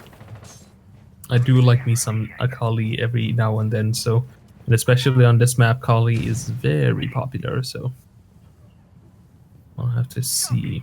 A bomb has been located. Are they just gonna push downstairs? Yeah, I mean K5 has already opened up the wall there. Bomber is going to be holding from elbow here. Gets one drone and just like gets flashed once and decides to leave, I guess. Okay, there we go. Now that's a good time to leave. Time to be wasting. There we go. So basically the shield gets destroyed and then it's basically just bye-bye. That's all that really matters. So Some serious drywall work coming up. Okay, going up. Anyway, one wall is open from blue bunker. Is this gonna be a second wall open? Yep, that does seem like it. So, but I think that Bomber was using this to their advantage. Bomber getting a double kill on the big Clipper and Heavy. They weren't expecting anybody to rush them. JJF getting a nice kill on the monster from all the way from the stairs. But K5 is ready for any counter attack here. Trooper getting a kill to Evolution. It's a 1 versus 4 now. K5 forced to go outside of double doors. That's the second smoke, and well, they at least know where the person is now. So, ooh, they're being a little aggressive here, a little bit greedy. I mean, you don't need to get the kills, and that's exactly why you're against a person with an AR. You cannot outdamage them, except if you're well, but anyway. They get down, and the Stripper's just gonna take a shotgun and try to flex that. And also, that was a headshot, so interesting thing there. So, was that a 180? Were you trying to do 360s there? What was that? But anyway, Mako is now on match point 1-6 on map number 1 here, and I believe this was oh boy, there we go. Let me just double check who chose this. Yeah, looking at the score here, Bomber actually having 11 kills here. Meanwhile, on Arrow's side, we do have K5 with 9 kills. So both of those seem to be the fraggers of each team. Yeah, let's see here. So this is actually Arrow's pick. So Arrow picked Oregon, and they're losing very badly on it. And that's being defused by attackers. Oof, that's a big oof right there. If they lose this badly on their map pick, I'm pretty scared for the next map, which is going to be on a cafe.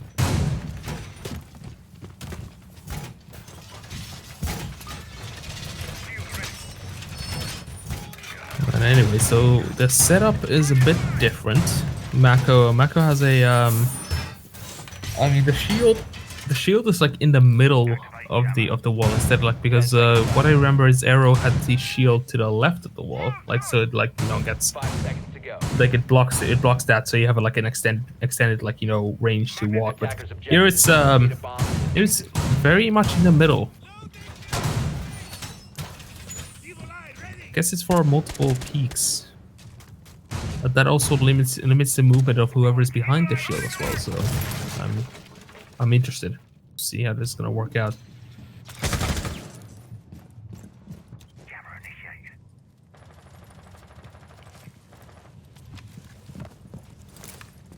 Loading mag! Attackers have located a bomb. Anyway, it seems like they've just gotten control of tower immediately, so nothing really concrete right now. Just trying to see if anyone's gonna actually try to trick that, but nobody's really waiting for that. They're just waiting for someone to just peek, and there comes Bomber with that headshot onto Evolution. Down goes the IQ. The IQ out of all people dying this early. Now that's something you don't want to happen. Monster though getting a refrag onto JJF there, and that's they were expecting someone to come behind, and it was the Jaeger. So, but I think Mako can bring this back. K5 is that's such an angle. If only a bit more to the right now. But that doesn't seem like it's gonna be a problem since Bomber gets a second kill onto Big Clever. K5 though getting a refrag onto Strapu, but they still have an advance from Attic, so it's not really working out for Arrow right now. They haven't managed to get far enough. But K5 and Monster though bringing back 2, so it's now a 1 versus 3. I guess K5 didn't expect. I mean, Takus didn't expect K5 to actually shoot through the thing just like that, just randomly shooting and trying to see if they can get a kill. And I mean, I guess they proved them wrong. But I guess Arrow had a very good adaptability during that whole games. Like they were having problems with Attic when they lost 2 people, and then they decided like, okay, let's just turn around. Let's just go downstairs. Let's go from stair like the stairs to bedroom, and I mean, what the heck, it worked. So who am I to judge? Yeah, they're gonna be sticking with second floor here, Mako, and right now they still need only one more win to get this game. Arrow needs to play 4 rounds perfectly, but if they can continue to play like they played last round, I think they might pull it off. They are still setting up it like as it always has been. So like you got those small angles, like right in the middle. They don't really know which side you're gonna pick and whatnot and stuff like that. And unless you like destroy the shield, but the problem is there's 2 ADSs right behind the right next to the wood pile there. So 5 seconds to go. Camera ready. anyway, I think it's is he gonna show off his angles? No, I guess not. But anyway, so we're still on match 1, 2-6. Arrow Revolution currently on the verge of losing their own map choice. But can they bring this back? They did make it a 2-6, so it's possible. It's not 0%, that's for sure. Anyway, exothermic charge has been used. That's gonna open up Attic, but I don't think they really care if they open up Attic, since they're just gonna. It's gonna I guess they figured out how to push this, so they're just gonna use all the available grenades to just break all the discs and try to push in very slowly. Well, I guess they know how many grenades they can throw in there, because that's a lot, especially from an IQ, and also IQ not dying early is very, very crucial right now. Well, okay, that wasn't a bit smart. Heavy using the rocket javelin there gets unfortunately gets picked off by the ADS there, so that's unfortunate. But JJF getting the first kill on the K5Z or K5Z or K5, and this is gonna put Arrow in a very desperate situation. Drupu getting the diffuser. Down goes Pig Blubber. They have information of where Monster is, and Monster's still gonna get a kill on Bomber, who tried to get the kill onto Monster, but that doesn't seem like it's gonna work out. A bomb has been located. They don't have any gadgets left, so they have to really just push in, and Maestro cams are basically safe for now. And JJF is gonna kill a Monster, Taku's is gonna get Evolution, and Strupu is gonna get Heavy, and that's map number 1. Very, very dominant showing from Mako there for their first game. And I have to remind everyone that this wasn't their choice. They chose Cafe, which is going to be wait, no, never mind. Mako did choice. Wait, no, hold on.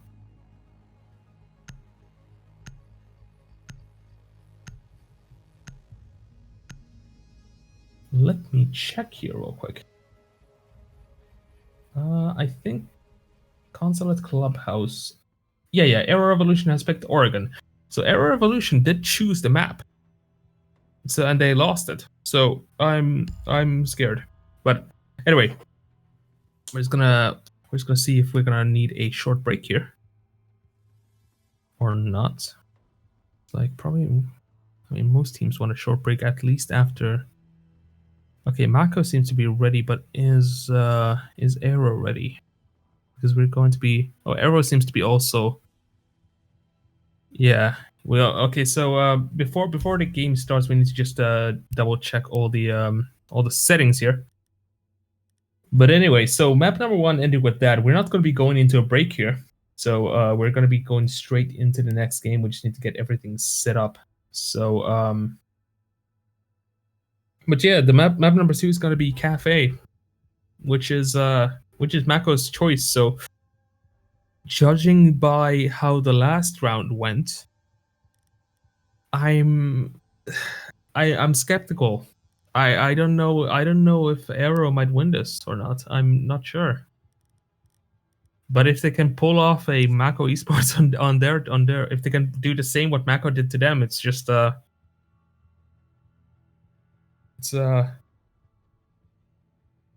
would I say it? This is gonna be a long day then. Let's just say that.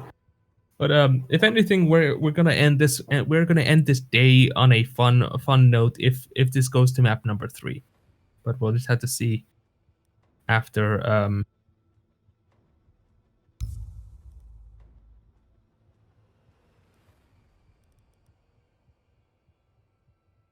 So Mako picked defense. So wait, hold on. I'm confused as well.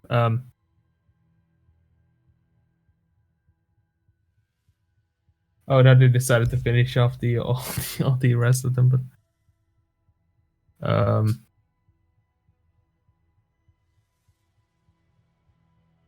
yeah, we're just looking at the settings right now. Just give us 1 second here. Okay, got the R.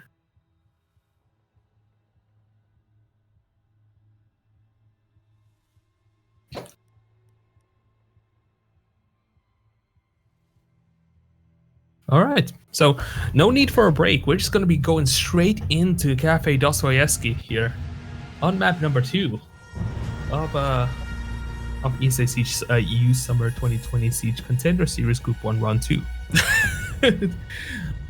I always wanted to say that fully, but anyway. So no changes also on the roster here. So even though I'm looking at the wrong teams here, even though Mako does have how many subs?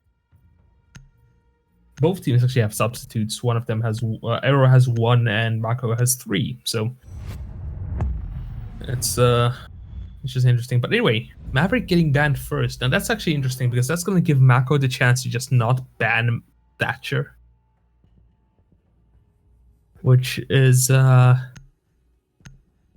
will they go for it? Will they take the risk of not banning Thatcher? No, they're just gonna stick with it. Okay. Fair enough. I mean, they could have probably used it, or maybe they just didn't have a strategy in mind for a Thatcher involved. So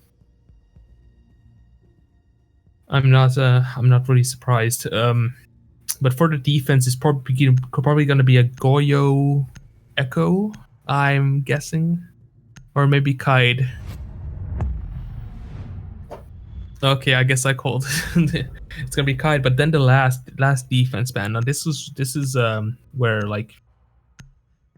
Okay, it was very fast. I think it's Echo. No, it's Mira. Okay. That's interesting. So they left Echo open. But I guess they know that neither team actually like uses Echo. Or at least didn't use Echo in scrims. But yeah, anyway, let's go into map number 2 here. So Cafe Dostoevsky. We're seeing the first round on second floor, reading room, and fireplace. Seeing K5 on the vigil.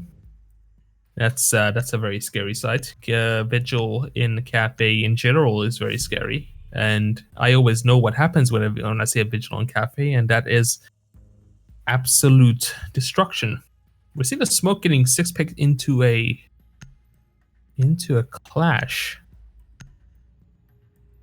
Okay, that's very interesting. Since they didn't go Kali, then bombs from being defused by attackers.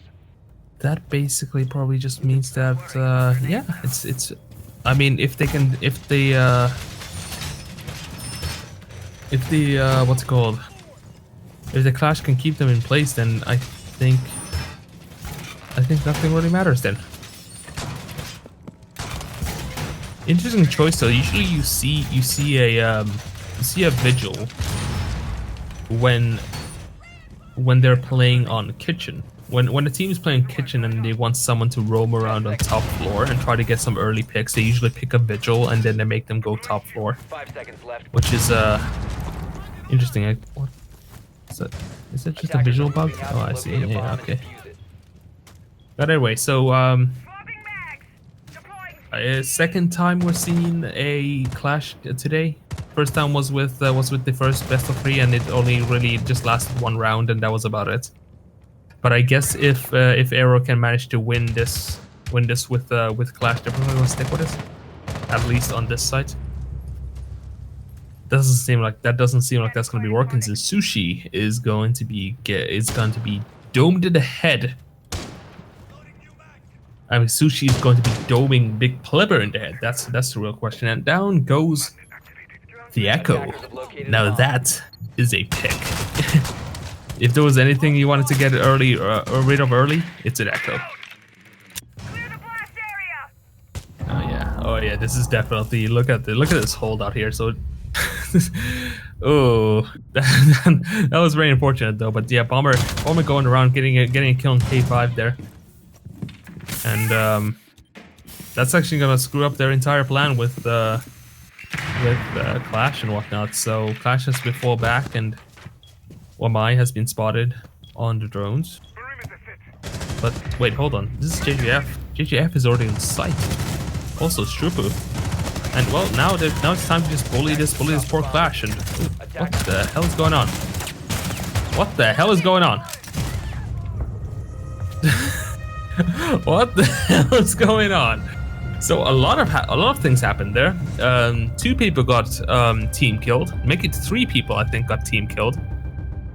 They were trying to one-shot with the sniper pistol, and then JJF just came in and shot them in the head. So because they didn't want to risk losing the round. So yeah, fun fact: Aero didn't get a single kill there. All the deaths on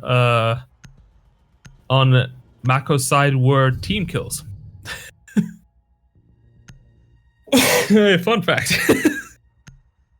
Anyway. We're seeing a lot of flirting in chat right now, so all underage viewers, shield your eyes. You can't be seeing any of this loot stuff going on.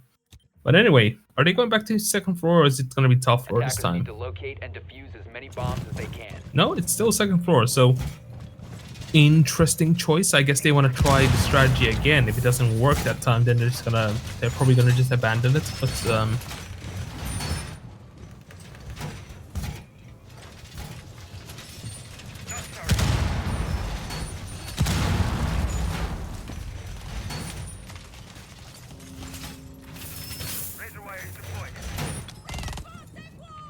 anyway, let's see here. 10 seconds left.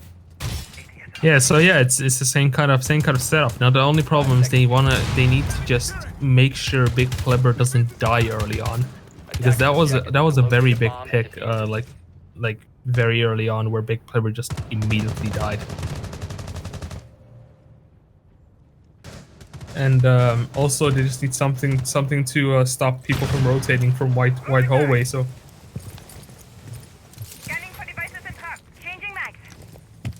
I'm not sure if that's gonna work though, but we'll have to see. Attackers dropped the diffuser.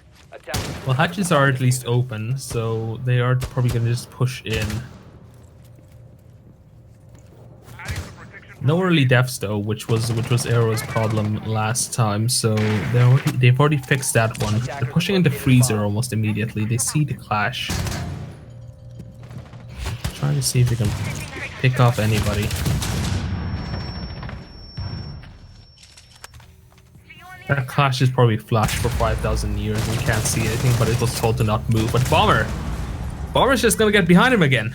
I was talking about the way that they need to stop someone from rotating, and they didn't stop someone from rotating from behind, and that's gonna be most of them dead, and JJF getting it to kill there, and Bomber getting monsters. So that's that whole thing unraveled in the span of like 20 seconds. So Mako Mako. What have you got in store for us? And is Aero Revolution gonna ever pick any other site than second floor? Yep, there we go. They're gonna be going to third floor bar.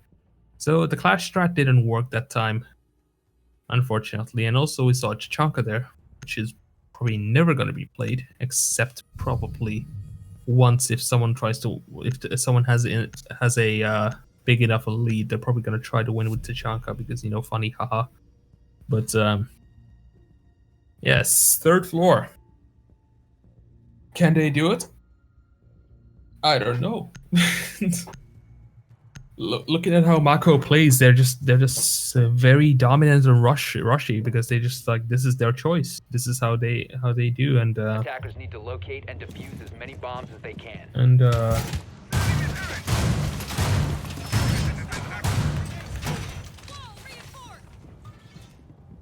yeah, let's just see how this is gonna work out. That's all I really just can say about this, because I can't predict the future. So we just have to see how it unravels, because no matter how good a comp might be compared to another comp, if the comp is played badly, then you lose. Like back when Lion was still overpowered as hell, then like if you just played Lion bad, then what's the point of playing Lion? Because you're just bad. It's Attackers are heading out to that's defuse the unfortunate. bomb. But anyway, Aero Revolution.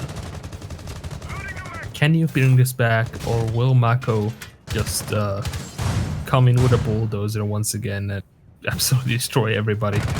We'll just have to see. Oh, you tried to spawn peek their K5. Taku's knows that already, so there goes the vigil. But they didn't expect another person to actually jump in, and Big Pleber is gonna get a double kill on Taku's and Bomber. So nice try. JJF is gonna refrag though on the Big Pleber, so I guess they're now even. The only problem is they did lose Diffuser, and also they lost their Heart Breacher. So they can't really push into Piano. Attackers recovered the diffuser. Oh, I see. Yeah. Okay, Hatch is bugged. Well, that's fun. You know, bug itself strikes again. So JJF is already inside. Probably just gonna be rushing through the area.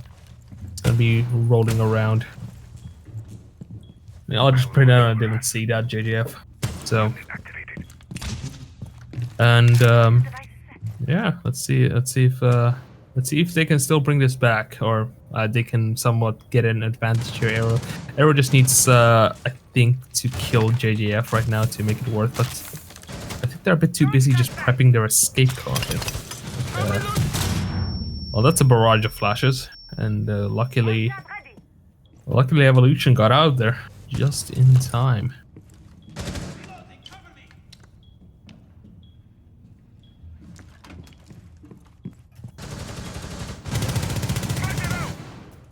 Oh, a lot of shots just going through, but no team really wants to just commit right now.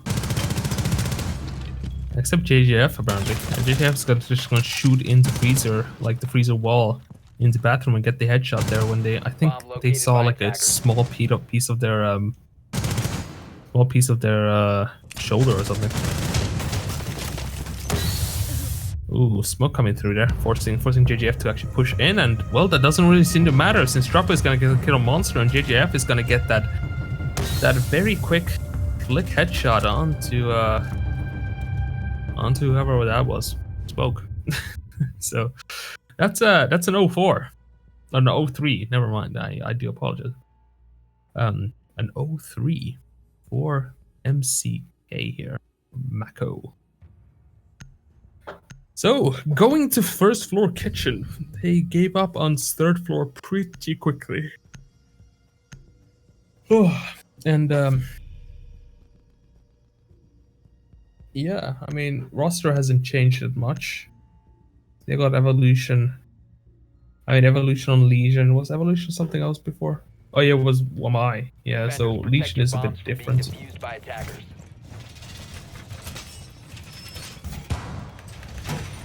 Also got We've only got a one pair of Attackers have C4 located for the attack there. Only problem is that usually Big Pleber is one of the first to die. So having a device of mass destruction on them is only good if they decide to anchor. That's the thing. So I'm betting the Big Pleber is just gonna anchor. Meanwhile, K5Z, I mean, went to top floor. So that's yeah. So this is what Vigil does if you pick a Vigil on this. So they like to hang around in piano. And Big Pleber, what are you doing? Are you just gonna throw a cam? If you're gonna throw a cam, then that's fine. But I think if you were gonna spawn peek, that would have been a different thing. Ooh, broke the window at the wrong time there, buddy. So K5 is not gonna get any kills there, and is gonna have to unfortunately run back. But fortunately, no health was lost from that. So ooh, heavy pushing at the right time, hitting Strucker there while they were throwing a flash grenade. Big Pleber though, hitting Sushi, and it's 3 versus 5, and making it a 2 versus 5 as Big Pleber gets a second kill on the bomber. And yeah, oh man, they're certainly pulling this back right now. But JJF with a nice bullet peek there onto Evolution. Can they get a second kill? Yes, they can. Second kill onto K5. And they only need one more kill to make this out even. They still have 2 minutes remaining, so they have all the time in the world to just bring this back. Big Pleber is currently under red stairs.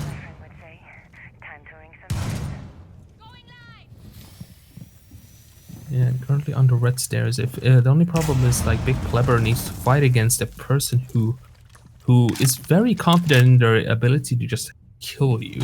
Like that's the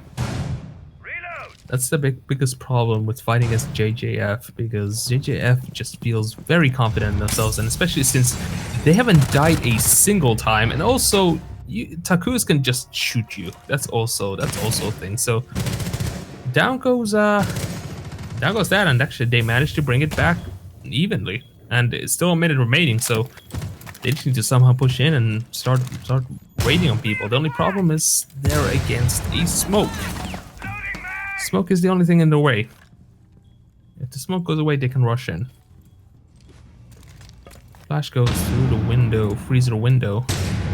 Takus has already pushed in to Freezer. Has anybody really reacted to that yet? Doesn't seem like it. They do know where the Jaeger is. Jaeger feet has been spotted, and then JJF gets a nice headshot onto Monster. They are on site now, so Takus can start planting, but the problem is they need to know where Heavy is. Heavy's gonna be going around here. I'm just see if they can spot anybody. And Takus is going to just finish the plant. Here comes the smoke, and that's a trade.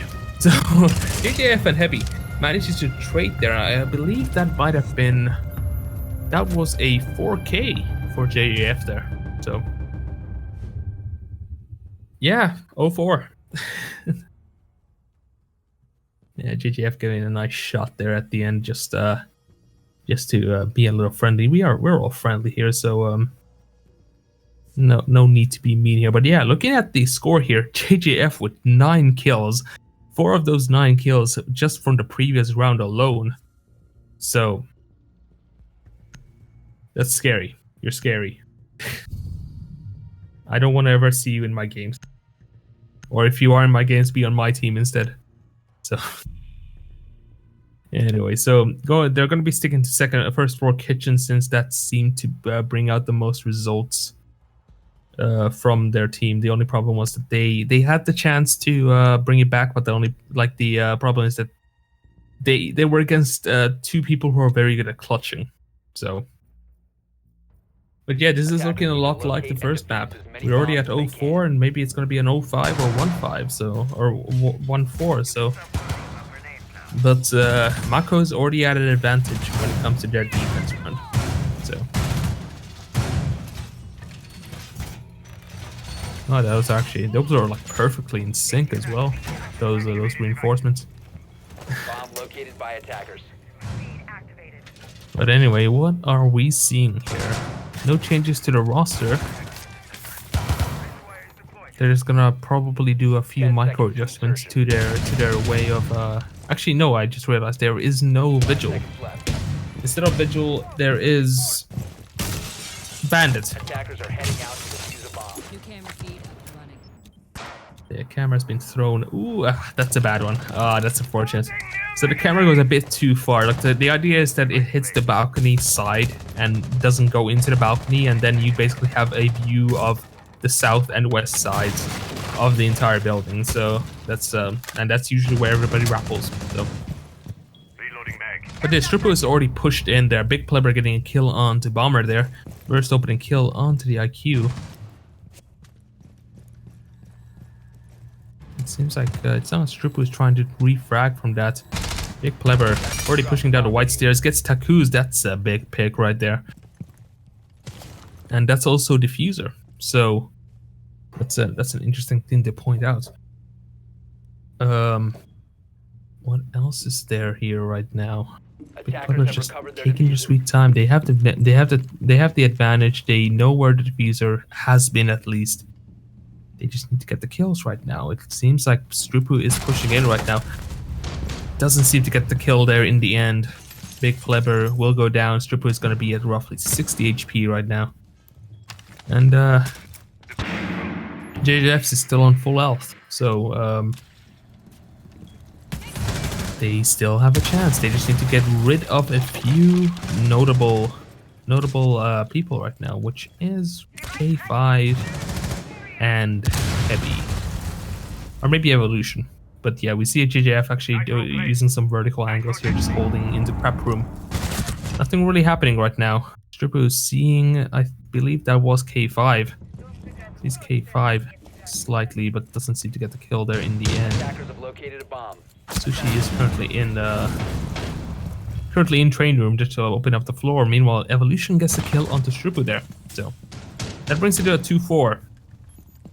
And I would say they have an advantage right now, but there was a 2-4 before, and this is exactly what's happening now. JJF gets a kill onto K5. Sushi gets a kill on the monster. And it's a 2-2 versus 2.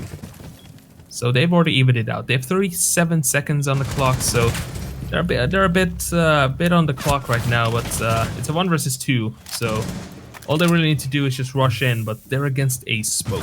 So that's the problem. Just a smoke though, and JJF. Yep, and I agree, Bomber. JJ is on drugs, I guess. JJF is just basically demolishing the entire team of Aero Evolution right now.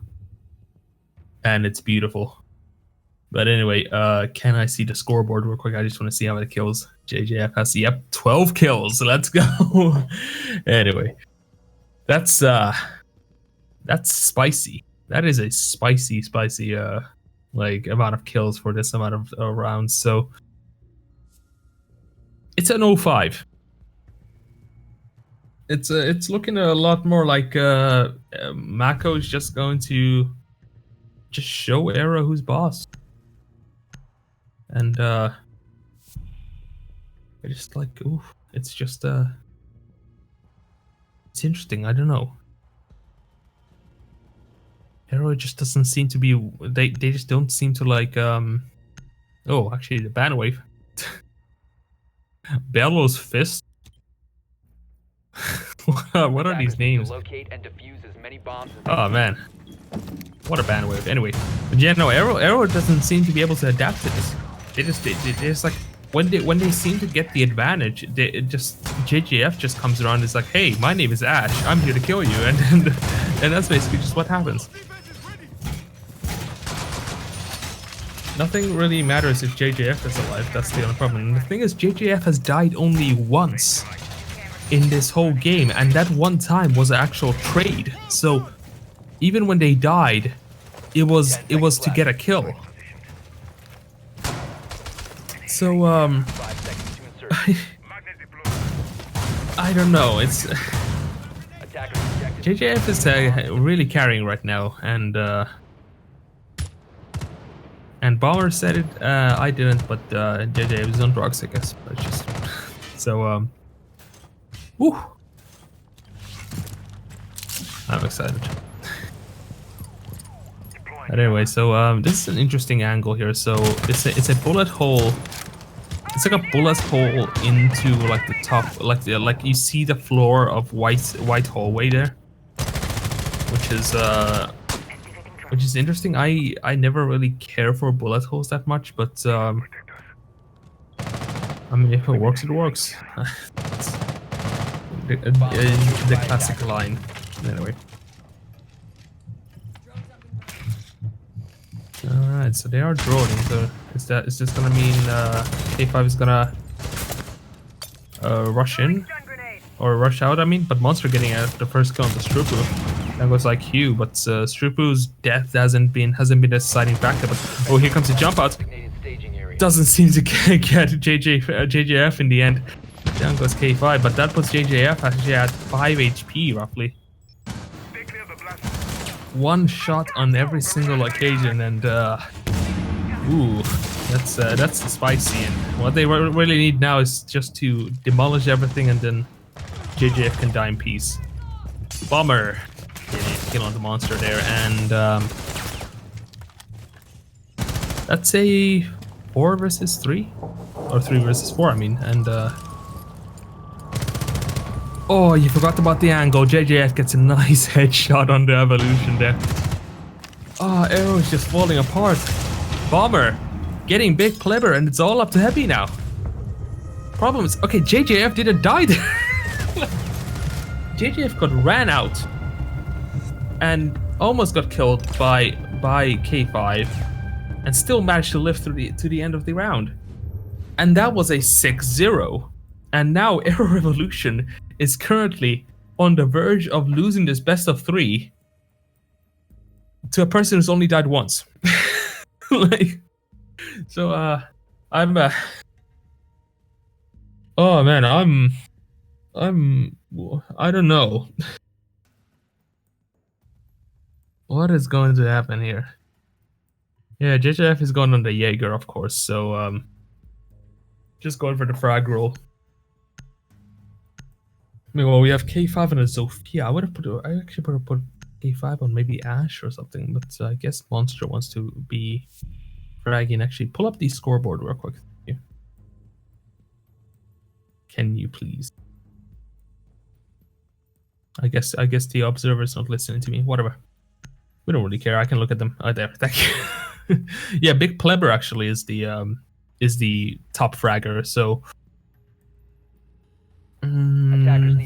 I guess the thing is, since Big Pleber doesn't die that early, or like doesn't it's playing the anchor, it's playing the hard breacher, they're not supposed to die early. So, but yeah, Mako, they just need one more win to make this a perfect game and make this a 2-0 and win this best of 3. So.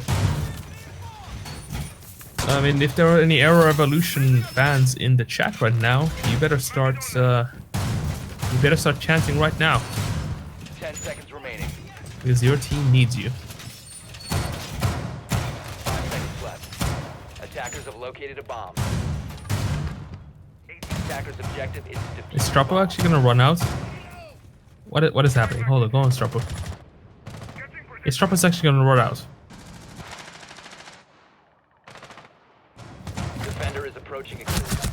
Oh, you looked at the wrong spot. You idiot. You tried to outgun Big Pleber, my dude. You can't do that. That's illegal, but it doesn't really matter since they have a dock for this one occasion, and that's gonna put Strapo at 75, so they can still survive a few shots. But right now, Strapo's just Strapo really just wants to push in, but nothing's really going.